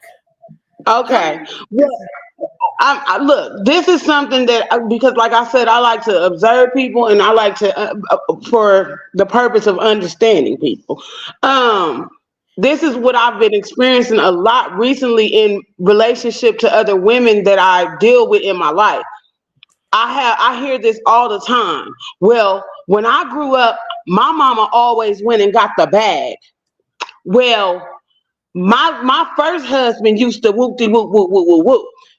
Baby, if you are now in a relationship, first of all, whatever went on with your mama don't have nothing to do with your story because you're the creator of your reality. Second off, what the hell do your past relationships and experiences that wasn't so great have to do with this new opportunity that you have to create with the partner that you're with now? You see? We bringing in things that don't have nothing to do with the actual ability to create the outcomes and the experiences that we really want to experience right now. Oh, we're not gonna agree on this, y'all. I We know. don't got to. Nobody don't gotta agree with nobody. Naughty's World said they are important factors in your dating life. I think they are. Me And too. you can't change what your experiences are. You can't. I'm But you can okay, so create what I'm your gonna experience Hold is on, got it. now. Hold on, got it. and Let her answer. it's not exactly baggage, okay? An experience is an experience. So let me just I want to give two examples. If you smell smoke, you automatically assume something is burning. So that's an experience. Okay, and then this second example, it's gonna be crazy, but I hope it helps people understand. I refused to whip my daughter when she was younger. Now I know some people be like, "No, you got to whip your kids." I refused to whip my daughter to the point where she didn't know what it was like to be whipped or be punished or be struck Say until maybe spanking, she was say about spanking, because whipping sounds abusive. okay, White folks spank, watching might think we talking about spank, abuse. okay, spank for those who are sensitive. I refuse to spank my daughter. Mm. And so at about 6 or 7, that experience came into play because a friend of mine was playing like she was going to hit her and she raised her hand and my daughter didn't even wince. And she Mm. was like, "Oh, she a tough cookie." No, she's not a tough cookie. She doesn't know what it's like to be spanked. So she didn't know that she should like wince or guard herself or brace herself for a strike. Mm. I say that because if you haven't endured certain things in relationships, then you don't have any concept of it. So if you have endured some things, if you smell smoke, you automatically think that that's fire. So if it's something you've experienced before, like they say, if it looks like a duck, walks like a duck, quacks like a duck, it's a duck. It automatically shapes your experience that you bring in every relationship, not just romantic relationships. So if you've had friendships where people haven't been true friends to you, then you have distrust in people, period. So you don't it's not just your mate that you don't trust, you distrust people in general because you've had experiences with people not being trustworthy with you. So I think our experiences shape everything into a relationship. Now, should we put all that baggage on someone? Absolutely not. But you definitely know what to look for. And Right. if it smell like smoke, it's quite possibly going to be some fire there. Right. And it don't have to be a negative experience either. Like you can Absolutely. definitely have positive experience that you can take with you because you learned something positive. You can take something positive from that experience. Let's go to YaYa. What do you think? Mm. YaYa? She not here. T. Lachey? I think YaYa fell asleep. YaYa, where you at, girl? T. Lachey, go She ahead. not muted again, is she? Nuh-uh. No, Okay. she muted, but she probably doing something. Go ahead, T. Lachey. T. Lachey? Auntie.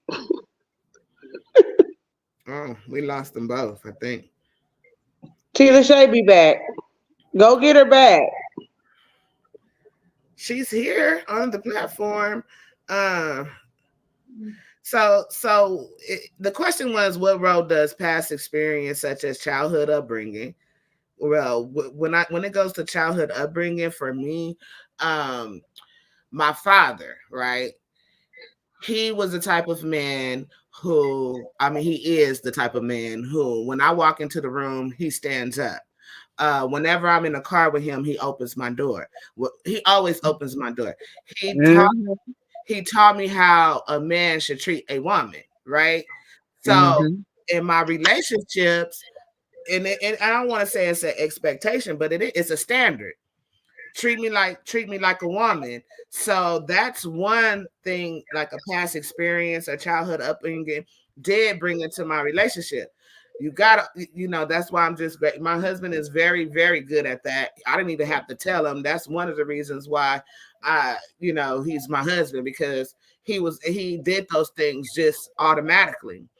Um, Previous relationships, I try not to bring those in, but I learned some positive things, and I've learned some negative things in previous relationships.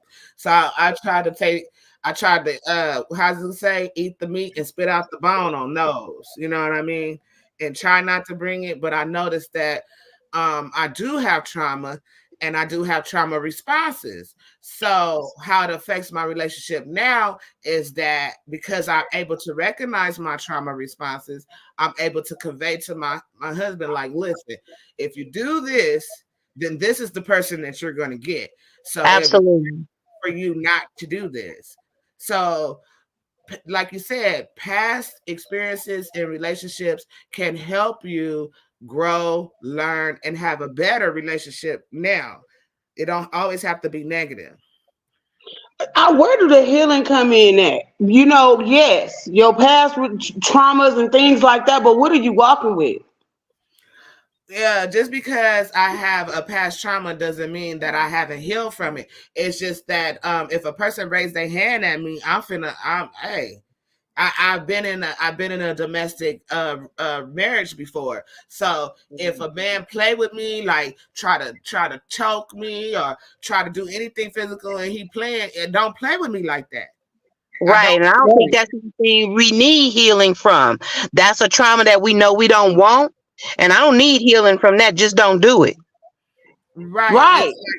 It's That like in that particular situation and circumstance, you absolutely correct. That's why it's imperative to communicate. Let somebody know. Be vulnerable and let them know who you are, what your experiences was, so that they can have access to knowing how to love you correctly, knowing how to handle you correctly with That's care. what Right, that's what Mika said, and I agreed with it, because if you cannot convey that that's a trauma, then that's a problem in itself. right. That's something With I don't like. you. That's something I don't like. We're not going to do that, or I prefer you not do that. And then if a person cares enough about you, then they're going to take that into consideration. Okay, well, I can find another way to play with you, or I can find another way to do that without having to do that Absolutely, and trigger a negative absolutely. response from you. Because they right. care, And because they care enough also, about you. You are in partnership with someone who actually care enough about you. okay. Right. Also, it helps you to choose, like as an example, my baby girl, she's 15, right? That's my sweetie pie. She's very quiet, and so she told me that, mom, the next before I met my husband, she said, the next man you get, make sure he not bald, right? Because all the men that I dated previously were bald, right? And so The hair makes the difference. for her, so she Oh, that's don't too cute. no other bald men, because I have issues with bald men. Like, the bald man was good, right? For Right. her, She been traumatized by bald men. right? So guess what? My husband is not bald. Thank you, Jesus. See there? Out of the mouths of babes comes the truth. Oh, here go Nadia World. She said, as a behavior therapist with a degree in socio psychological behavior of African American studies, your entire adulthood behaviors are based on your childhood upbringing. I agree. Yep. I agree. They say teach a child in the way they should go, and they should never depart from it. And so when a Right. child learns certain things and behaviors, that's sometimes who they are. But I'm gonna move on. I Anything? agree with that. That's why to me, I'm all about the healing process, and because I have experienced it, and I'm on my healing journey, which is going to last forever. I understand all of that, based on my own stuff. My thing is, at what point do you acknowledge that? Today, as an adult woman, what do you need to do? Where do you need to deep dive at? Going back to your inner child and healing your inner child, the little girl that experienced the stuff that is having you, that it has greatly influenced on the way that you move in the world today. You get me? That's Right. all I'm saying. Yeah, Yeah, yeah. but Wait, I agree. But even though you're healed, that's not something you want in your life. If it No, was I never said that. I never Hold on, said right, guys. that. Hold And I never said that you're ever completely healed from anything. I said it's a lifelong journey because life is going to always life and things are going to come up that's going to remind you of certain things. But it's your job to check that shit and to go down the rabbit hole and say, wait a minute, this is not a proper response to what's going on right now. This is influenced by the emotion attached to something similar that I've experienced before, way back when or whenever, last week. You understand what I'm right. saying? That's why you gotta right. understand your triggers beforehand. But let me get to Yaya on this. wait, Yaya. catch me up. I'm so sorry, you guys. I had a very important phone call. What happened now? Oh, okay. That's what I was asking you. Okay, so the question was, what was we on? We were talking about, um, Jesus Christ. How do your trauma shape your Trauma, relationship? not trauma. We didn't say trauma because we got to Past be clear. trauma. Not past trauma. And Experience. your experiences. What role Okay. does your past experiences, such as childhood upbringing and previous relationship, play in shaping your motivation and choices in romantic partnership? I feel like you grow up and you are raised a certain way. You see certain things, some good, some bad. You take from each one of them. Either you choose to,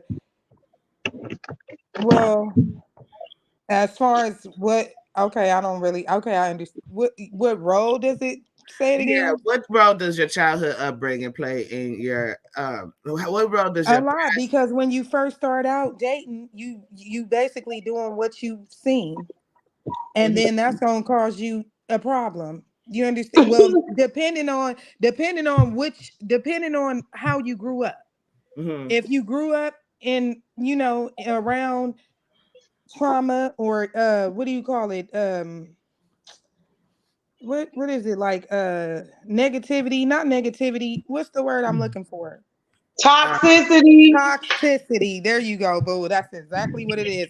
If you grew up around dysfunction and toxicity, that is going to be the way you behave until you go through enough experiences to make you realize that it is you. And then you take from that how you want to be, what you want to be. You take the good, like maybe you seen your grandfather be a good man, and you might want a man like your grandfather, but you might not want to be run men off like your mama. But you might want to be strong like your mama. You take bits and pieces from how you grew up. Once you go through so many experiences and you realize and you put yourself together as you, and you mhm, go get what you want from mhm. the relationship. And then how does previous relationship shape your choices in a romantic partner? Well, some people, for some, they get uh they can't get that out of their head. They Mhm, can't get it out of their mind. They become toxic, and they carry that in every relationship they go in. And mhm, then it's up to you. You got to stop it. You have to realize that it's you at some point. So you got to realize that this new man ain't the last man. mhm, You That's know the what I'm point I saying? was trying to make. That's the You point that gotta, I was trying you to have make. to realize that the new man is not the last man. Some women, it's hard as hell for them to do that. Some women get stuck in that. They don't understand, and that's exactly what they do is they take the trigger and the emotion from the last relationship, and instead of understanding like, damn, that wasn't this nigga, that was that nigga.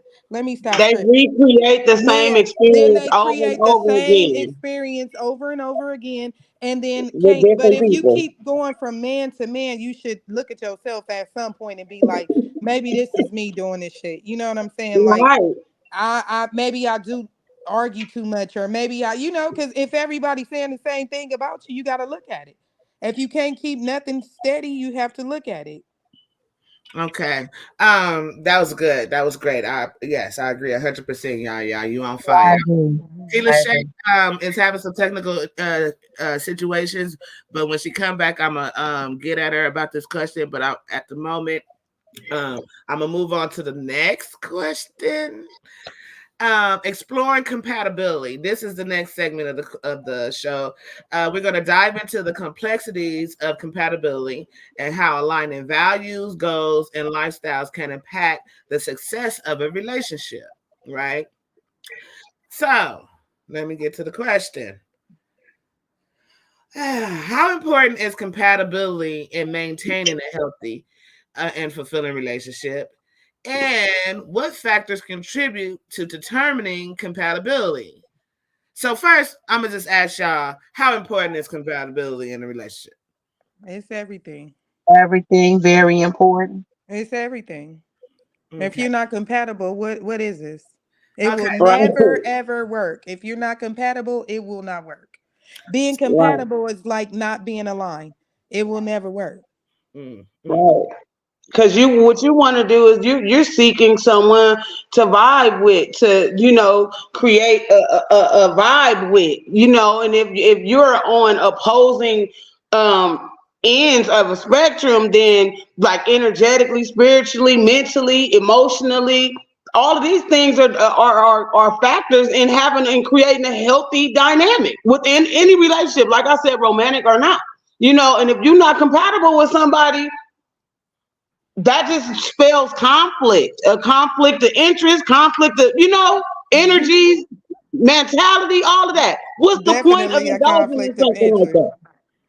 Yeah, that's definitely a conflict of interest. That's Yep. If your yeah. goal is to have something good and loving and happy and great, and you know what I'm saying, the possibility for growth and building and things like that, compatibility, to being incompatible with anyone, whether in any relationship, what is the point of that? It's Hmm. like lighting a fuse, waiting for the dynamite to go off. What is the point of that? What It experience goes are back to you the having? Ah, she said, "What is the point of that?" I agree. Yeah. right. What are we doing? What are we doing here? Right. Mhm. If you don't have the same, just like she said, the same drive, it's like all the way down to the drive, all the way down to you can, the way I hustle, you don't have to hustle, but you have to hustle similarly. You know what I'm saying? I can't I be. just have the I'm the same type person energy when I towards the yeah. hustle. Have the same energy towards it. Exactly. When I wake up, I'm up. I'm not the type. I can't be with somebody that likes to lay around till 12, 1, 2 in the morning, in the afternoon, because I'm Well, we up. can't go together then. We can't go Yeah, we together. can't, because it's everything has to match. We don't have to be the same, but we have to match. We have to be Uh, I, compatible for yeah, sure. Let me get in on this one because me and my husband are so much alike. It's almost detrimental to the both of us. Mhm. don't I say that. I think I want him to be just a little different from me, just a little Mhm. different, because we both stubborn as hell. Mhm. Like to work, you know what I'm saying? We both like to grind. Mhm. Um, like it's just it. I don't know. I think there is a such thing as two compatible because when I'm looking at the male version of myself and I'm like, damn, you acting like you how you gonna pull a me on me, my nigga? You know, so that's just a little twist to it. But Mhm. let me just say, like, the things to me that's important when determining compatibility is like our values, our interests, our communication, emotional intelligence, and a level of commitment and the ability to compromise with one another. Mhm. Uh, it's still people talking about the childhood trauma. I just want to just let them get their time in on it. Let me just let them say what they have to say. Yes, childhood trauma ultimately affects your ability to connect and create successful relationships, friendships, and also it can affect social skills from Simone. And then we have a beautiful challenge. She says you're choosing someone that you can. I think she's talking about compatibility on here. She says you're choosing someone that you can do life with. You're choosing someone that you can do ministry with. Yes, I say to that.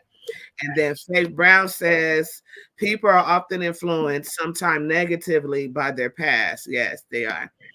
Okay.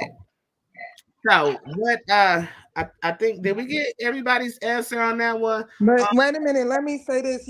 When I say compatibility, I don't mean necessarily alike because I feel like sometimes to be compatible, you have to be different in certain areas. Absolutely. Absolutely. Yeah, like you don't like alike is not compatible because you can be too much alike now, but you can't be too compatible.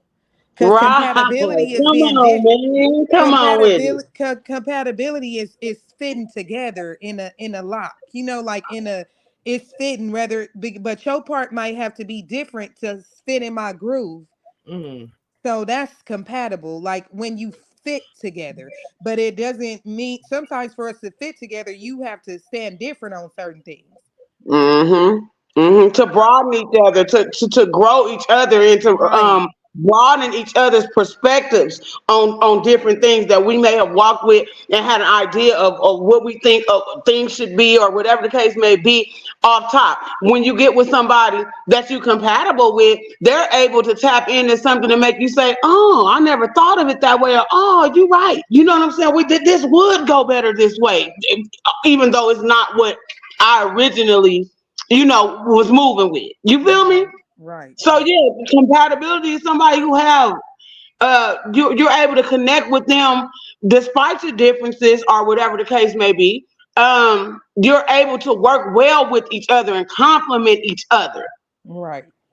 okay. They're strong where you're weak, and you don't need two people weak in the same area. There So you go. that difference is definitely needed for balance. Okay, so let me just delve deeper into this compatibility thing. So, how important is looks when it comes to compatibility?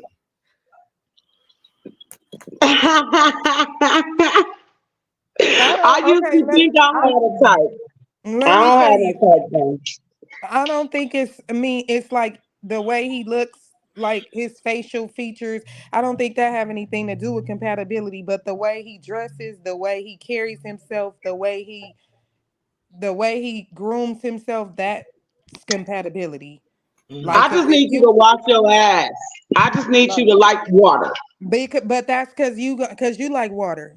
So It's because I'm allergic to a whole bunch of stuff, and if you don't clean the dust up off your ass, then I'm gonna be allergic to you.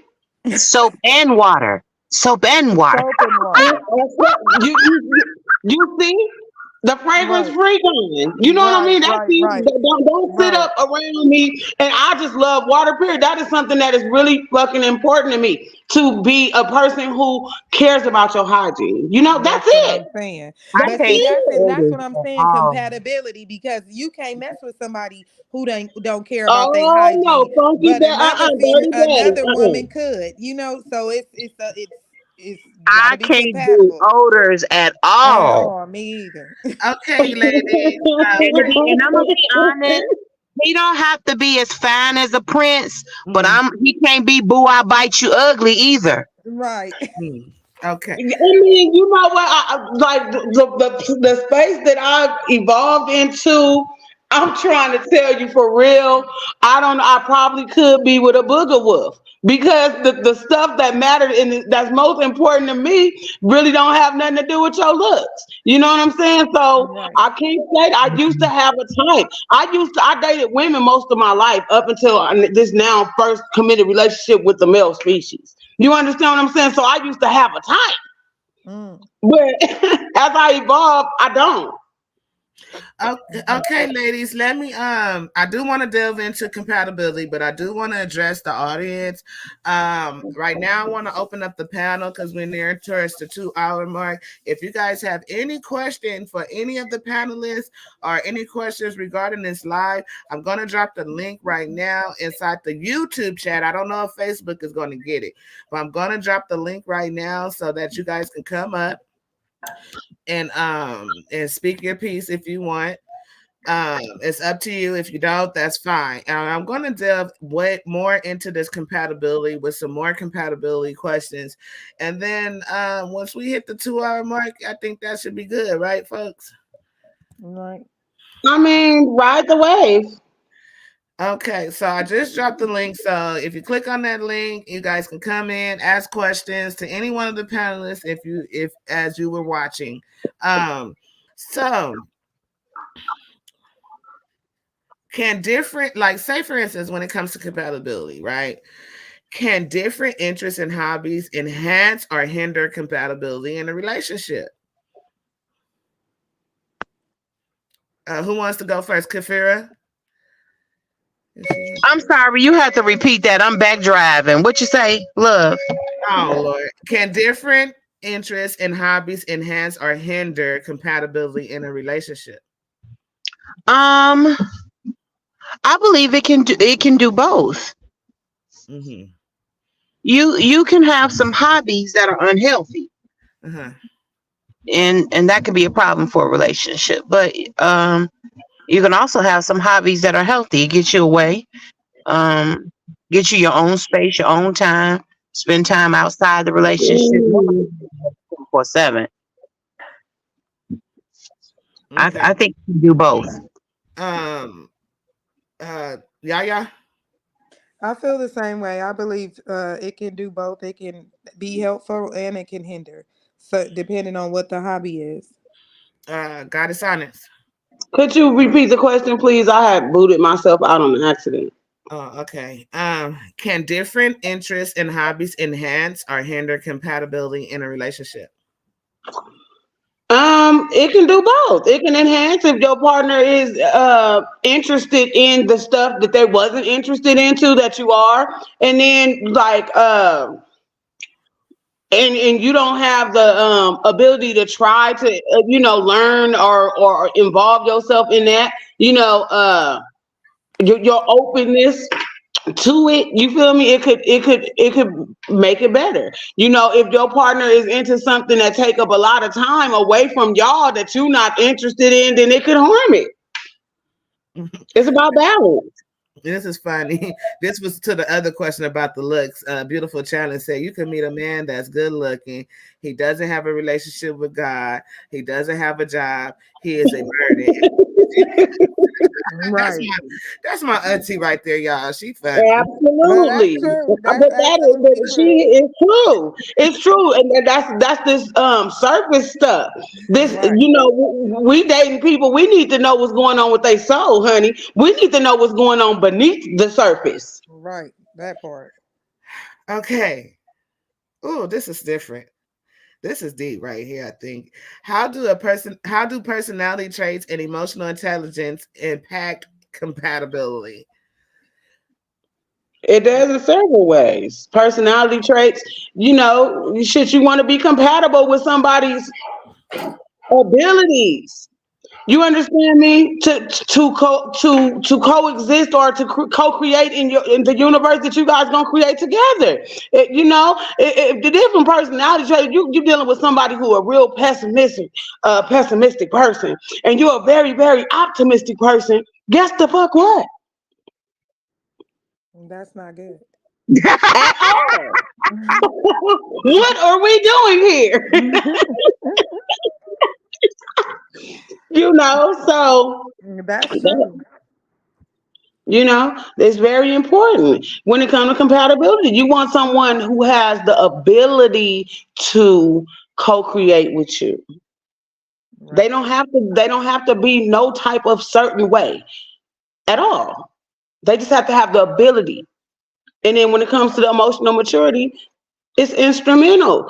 You don't want to be dealing with a 40-year-old man body in a 15-year-old little boy's mind, Right. or emotional uh, uh, intelligence. You don't want to do that. I've come across them. It ain't Mm, cute. me It's either. At messed up. It's all. real At messed up. all. And you know and you a man and I'm a woman, and like earlier in the show, you know, we done got all kind of passes to switch up. We done been hormonal. We done been all of these different things. You know, emotional. What do they call us? Unstable creatures. But then but to be an emotionally intelligent woman dealing with a 50-year-old man with the emotional intelligence of a child, it's wild, child, honey. And I You know. promise you, they are out there. Girl, that's my Oh, last baby daddy. He ain't never grew up. He ain't never grew up. Been there, done that, and got an order of protection for that. Yeah, I mean, I just ran. I was just, you know, attracting things in people or whatever the case may be. I just ran. I said, "Oh, this is what I can't even be your friend." Mm-mm. No, okay. Exactly. I promise you. Yes, I've never seen so many emotional. I don't know what's going on nowadays. What's wrong, baby? Every time I turn around, somebody crying. What's going on? like a role change. We dealing with the ramifications of unhealed trauma. Yes. We're dealing with the, you know, the I don't know, trigger warning, whatever the case may be, but a lot of men being raised without no men, Yes. real men. You Yes. understand me? To teach them how to be a man. Yes. And so They now don't we're know how dealing to with the keep right. ramifications of that. We're dealing. This is the fuck boy era. You Ooh, understand me? You understand me? And I'm not saying it to offend anyone. no, This you is the keeping it actual all the way reality of what's real. going on. No, We this is for real the serious. we the real men out here now. Right. The roles have literally changed. No, yes. But I refuse to accept that. I cannot Me Not accept too. that. not in every instant. There's still several divine masculines out here. You understand Yes. me? And divine feminines out here that's operating in divine femininity. I am one of them. I am a goddess that have been doing my work. You understand what Right. I'm saying? Me And too. I Right. have the ability to attract the energy, what it is that my auric field sends out. So I'm not saying there's none. I'm saying that it's rare. They're scarce. The feminine man is the new toxic masculinity. And I'm not talking about the feminine, like as far as girly. I'm talking about energetically, the Yes. energy. Yes. Yes. Well, I Oh, that mean, is right. I mean, men who are high in emotion is energy. I don't mean being feminine in any way. right. I'm Right. talking No, about that men who don't know how to check their I was just emotions. I'm talking about men who don't know how to check their emotions like real men. right, right. That's what Exactly. I'm saying. The And that's energy, baby. right. Yes, that's what Yes. I was saying earlier. I Like don't we know. To me, it's not about the energy. It's about them being acting like women, like the femininity. To me, it's not the I energy. was, but I It's was the just energy. specifying that that's not what I'm talking about. Oh, okay. So let me move on. About finding balance, right? Right here. We're going to discuss uh um, exploring the delicate balance between meeting our own needs and supporting the needs of our partners in a healthy, mutually fulfilling relationship. Um, let me see. Let me find the question about balance. So, what strategies or practices can individuals employ to maintain a healthy balance between meeting their own needs and supporting the needs of their partners? they can compromise. How? Can you be specific? Yeah, yeah. I mean, you create a healthy balance by compromising. Like, sometimes it may be your way, sometimes you might have to dummy down and be like, okay, although you may want it, but it's his turn now. Mm-hmm. So, like if I just say if I got a car last year, then he gets a car this year, or like just simple things, like just compromise, and that's how you keep the balance. It can't always be about you, and you got to put Mm-hmm. prioritize and compromise, which is more important, and fold to that. Okay. God is honest. Can you repeat the question? The balance between creating a balance between self personal. Okay, I got it. For me, it's always just keeping in mind that we're in a union on individual journeys, and not to take nothing personal, that whatever he going through or whatever he experiencing inside of his own personal journey, and not to project off my shit that I'm working on or dealing with, and just to always keep it separate. You understand me when it comes to that? Because I understand that the work that I do on myself, is what I'm creating the experiences that I experience, basically because of that. So keeping the balance in between that is like not nothing that's really terrible or whatever, because on my end of the relationship or my contribution to the relationship, I'm always giving. I'm thinking of ways that I can give. How can I make my relationship better? How can I give? How can I expand the love? How can I, add? You know what I mean? So it's Right. not really, I don't be on no, oh, I need this from you. Or if you don't give me this as far as time, energy, whatever the case it may be, then I take. I'm there. I'm not on that speed. I'm not on that timeline. I'm giving because I am what it is that I require. Right. Okay, so G Mom said, "Oh, you shot the shit up tonight." She told me I shot the shit up. Kefira. This is Tasha calling me. Hold on, Kefira. Do you remember the question? Go ahead. I'm sorry, I was letting my son out the car most of that question. Can we please repeat it? I hate to do that to you, but I want to know what I'm answering. Okay, let me ask the question one more time. Okay. I said, what strategies or practices can individuals employ to maintain a healthy balance between meeting their own needs and supporting the needs of their partners? What strategies they can employ? Okay. What I personally do is I try to consider my partner in everything I do. I try to make sure that I'm not being disrespectful, inconsiderate. Where are you going Um, to? Jim? no, so I try to take into consideration how would Or this affect I them or listen how would to. they feel about it. Huh? I'm sorry. Oh, okay. I would try and take into consideration how my partner feels. Um, so I don't do things that I don't want done to me. I don't make decisions by myself that I wouldn't want him making by himself. So I mean, I try to understand that it's not just me in this relationship, and my feelings don't trump everything. I have to consider how they feel as well, and that's how I want them to move. Right. Compromise. Yep, Yeah, that's what I feel about it. Prioritize and compromise, and you should that's be right. able to create a good balance. Yeah, and also talk, speak, check Right. in. Right. Keep that current. Right. Talk and be heard and listen. You understand me? Make it a point to let them. Hey, what's going on? Are you good? What's up? What do you think about this? Or this is how I'm feeling. I'm thinking about maybe we can move like this and do something like this. What do you think about that? Stay in Right. touch with each other. Communicate, baby. Communicate. That was my answer. You stole my answer. God is honest. And when Oh, well, you that's and okay. when That just you means do we're in that, alignment, baby. That just means we're in alignment. Communicate. and Communicate. when you do that, I think that shows a form of respect. You have a respect for how they feel and how they think because you're Mhm. asking, what do you think about this? Right. And it Yes, shows that you're not gonna just make decisions based on me. There's no me in relationship. absolutely, So absolutely Exactly. not. you Absolutely not. Yeah.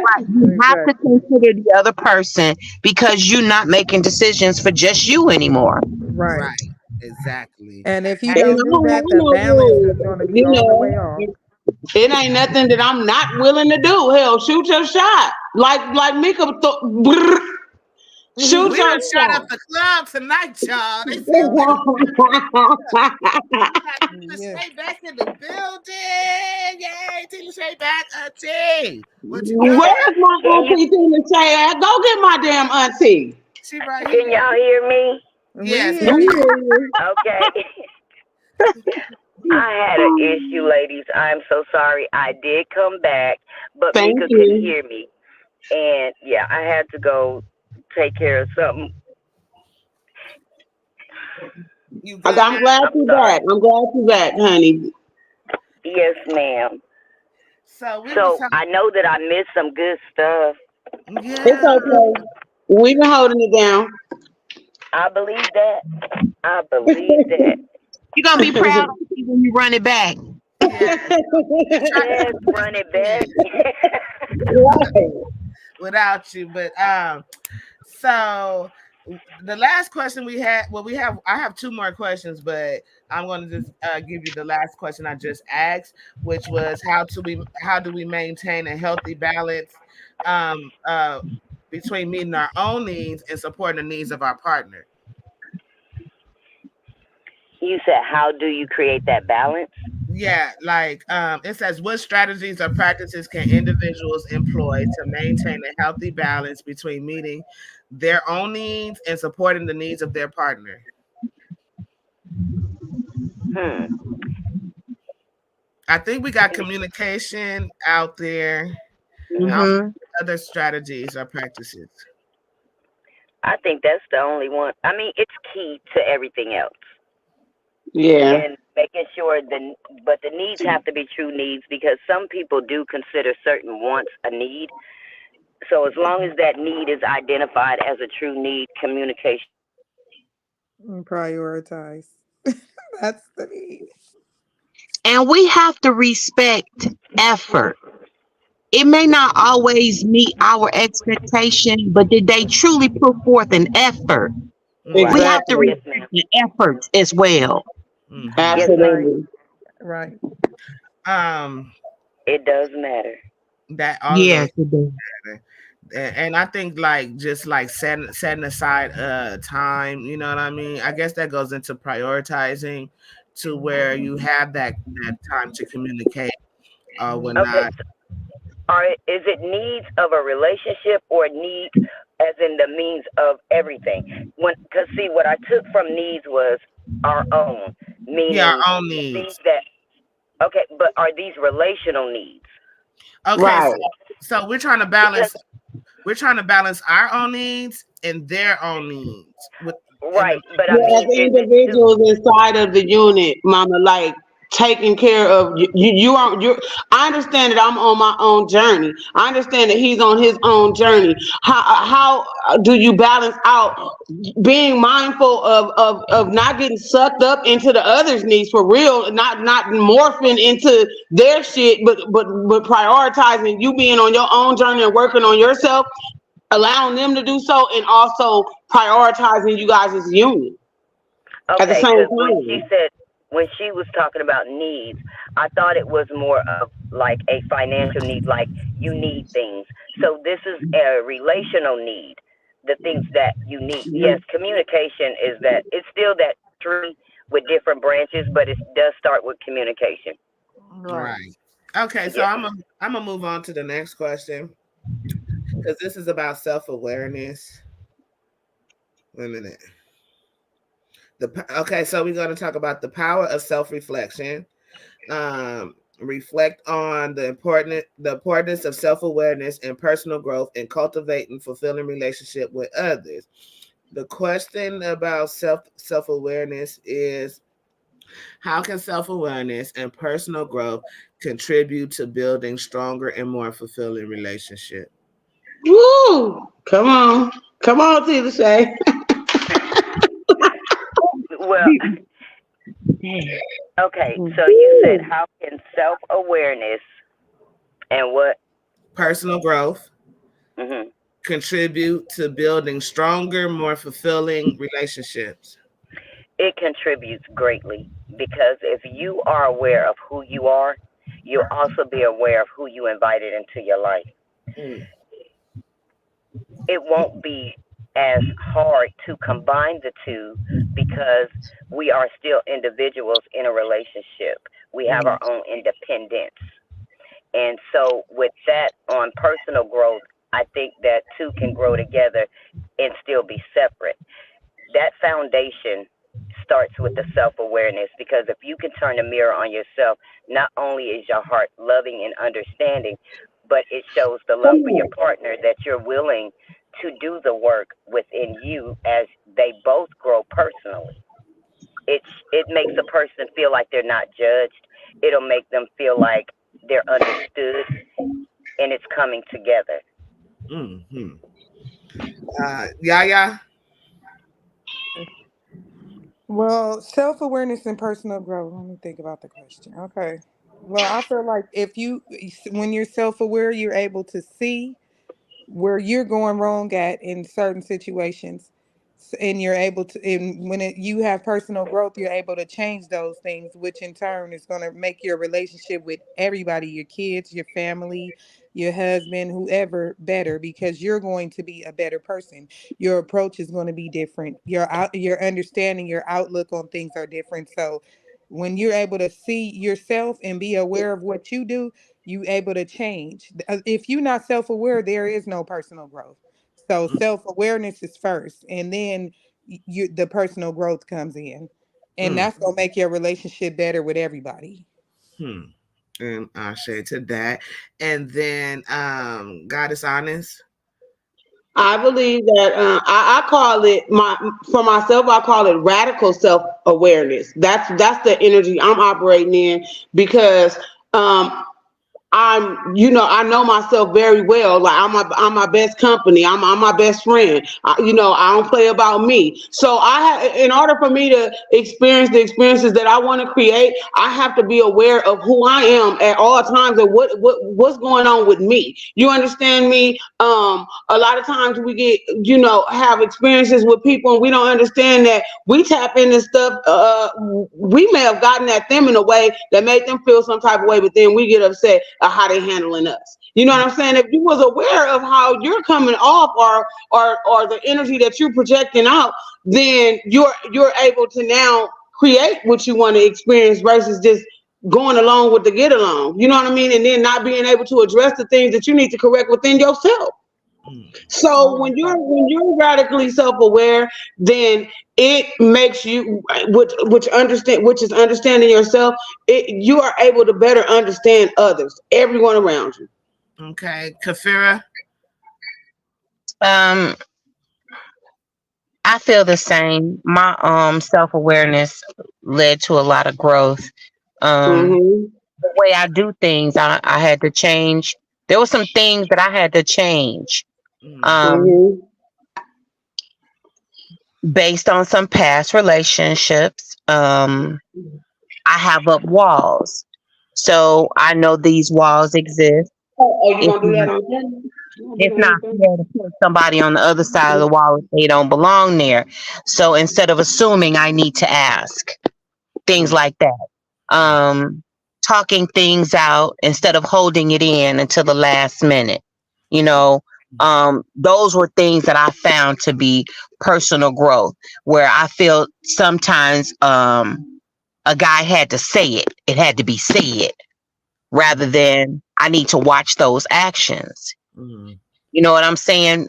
Because maybe they're not a person who says things. Maybe they are a show you kind of person. So I Mm-hmm. couldn't make people fit into my mold. I had to start learning to accept people where they are That's right. Amen to that. instead of trying to change them to make them fit the mold that I need them to fit. So Right. that was my personal growth, knowing that I guess it's a form of control that I didn't need to control things to protect me. Right. I needed to more so observe things to protect me rather than to try and control them to protect me. Mm-hmm. Let me answer. I'm gonna try to give a different answer because all of you guys answered was just like impeccably like spot on, right? So for me, self-awareness is just looking at my walk, my divinity, and recognizing that everybody has a divine walk. Also, it gives me empathy towards their divine walk. So it also humbles me because I've been through the fire, and I know that, and I see people walking through that fire sometimes as well. And so I, even though I walked in my shoes, sometimes I put myself in those other people's shoes because I have similar experiences as them. And I would say, well, if it was me, what would I, want? You know what I'm saying? What would I do? So that in turns makes me like this humanitarian or whatever to be helpful and to help uplift my people and uplift those around me. So that helps them to grow, and it also helps me to grow because they have someone there that solid. You know what I'm saying? So that's what the self-awareness and growth is for me. At this point in the show, I do want to get some final thoughts, but I have one last question for y'all. I know y'all tired of all these questions. This is question number 10. Are there any common misconceptions about relationship motivations that you would like to address or clarify that happen throughout this live right now? Love don't conquer all. Thank you. What you got to say? Everybody's muted, so you got to unmute yourself. Yeah. I don't have anything to say about that. Oh, okay, cool. All right. So let's just get our final thoughts in then. Who wants to go first on the final thoughts? T. Lachey? Okay. Okay, my final thoughts is that this was a wonderful show. Mm-hmm. It was I mean it was good to see that, mostly all women go through the same thing, not all of us, but a lot of us. We go through the same thing, the same struggle, the same trauma, and it's beautiful to see women trying or that are growing. Mm-hmm. And that's about it. See, let me unmute Tina. I can't unmute her. So, okay, Goddess Honest. I just want to say it was a lovely show. I appreciate all of the women's energy and inputs. Everybody had very effective outlooks and opinions on all of the topics, and I respect y'all and love y'all for that. I just want to say that. Mika, you did a wonderful job. We had a lot of audience participation with a lot of plethora of questions, and I feel like we touched on a whole lot of important stuff. And I just had a great time. And who said that love don't conquer all? That was Kefira. You lied to me. To me, it does.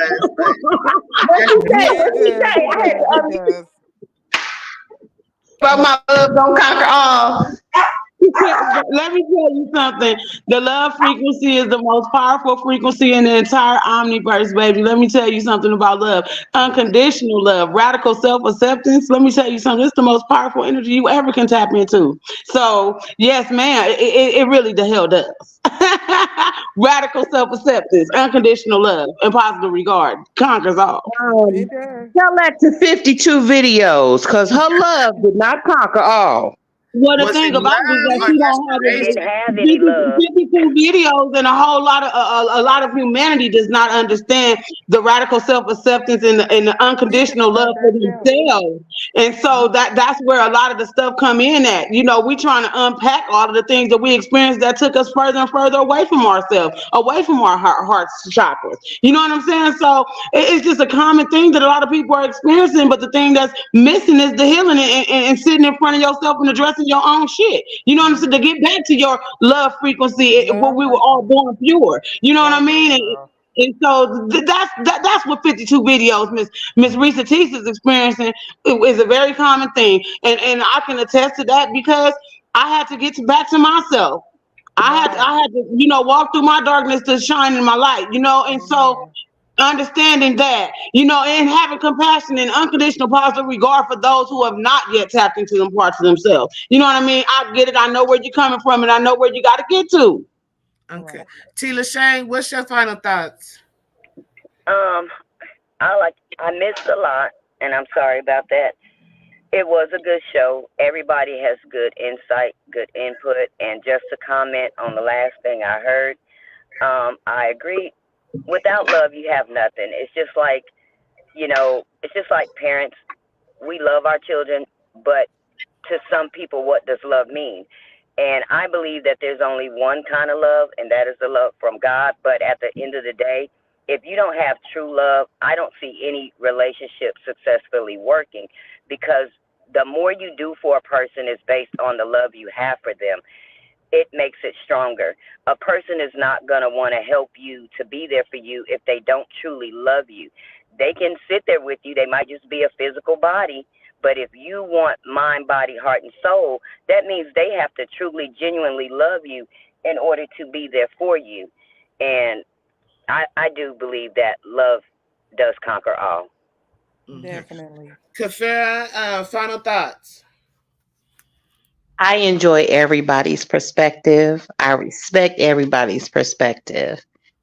I just feel like we need a little bit more of components than just love. We're gonna need some mutual No. respect. We're gonna need some maturity. We're gonna need some people to give and to take. I mean, I understand love is a very strong component, but it's not the only thing that relationships are built on. Okay. But it's the one thing that none of those components can stand alone without. I didn't say that. I said it can't survive on just love alone. It needs more than just love to survive.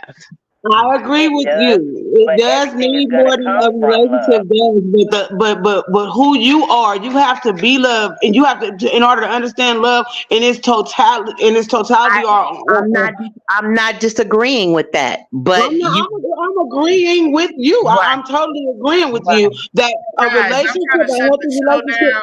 I understand that. Okay, well, Y'all trying to go to a whole nother. Let's not talk about love. We did this on the last show, y'all. We already did this. Tila Show, you was there at the shit show, the other shit show. Yes, ma'am. So well, we don't assume that was promoting another shit show. I wasn't a part of that, and I don't participate in that type of thing. So no. It was crazy, but yeah, we're not gonna go to another topic because I'm trying to like get up out of here. I want to thank all of you guys for showing up and showing the F out. You know what I'm saying? If you guys are interested in doing the shows with DMG, let me know. To the audience, please like, subscribe, and share the video. We had some good meat inside this, some meat and potatoes. We getting y'all off of the nip, you know what I'm saying, getting y'all off the breast and trying to get y'all to grow up. Subscribe to Mika Wash. You can follow me on all social media platforms as Mika Wash, MEIKAWASH. Also, my sisters, they got other endeavors. We got Girls to Queens. Make sure you guys look up Girls to Queens on the website. It's GIRLZQUEENZ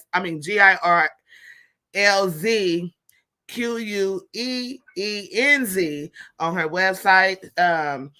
And then we have Tila Shay, who's a certified life coach, and we have Goddess Honest, who's a life coach. Thank you guys for joining me. I'm Mika Wash. Oh, and don't forget to subscribe to the whole effing show, y'all, on YouTube. This is powered by the whole effing show. They gave me a platform so I can come to you guys. And I'm Mika Wash, and we are out of.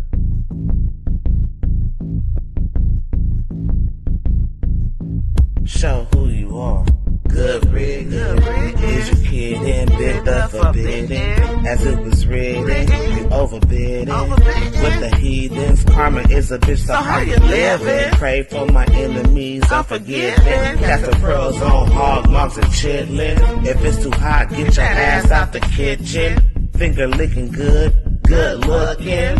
Stewing in the stew, I'm cooking. You psyched out, paranoid and shookin'. Shook the table, fades I'm booking. Get prepared for this ass whooping. Listen to the words being spoken. You were talking, I'm awake and woken. While I'm spitting this, got your spit, got choking. Era of a glance in my world, eyes shut open. Parallel in my mind, I'm chosen. Reverse the time, heart frozen. Antarctica, cold as ice. Casting locks, rolling dice. Mean as nails, I'm nothing nice. They persecuted me like they rejected Christ.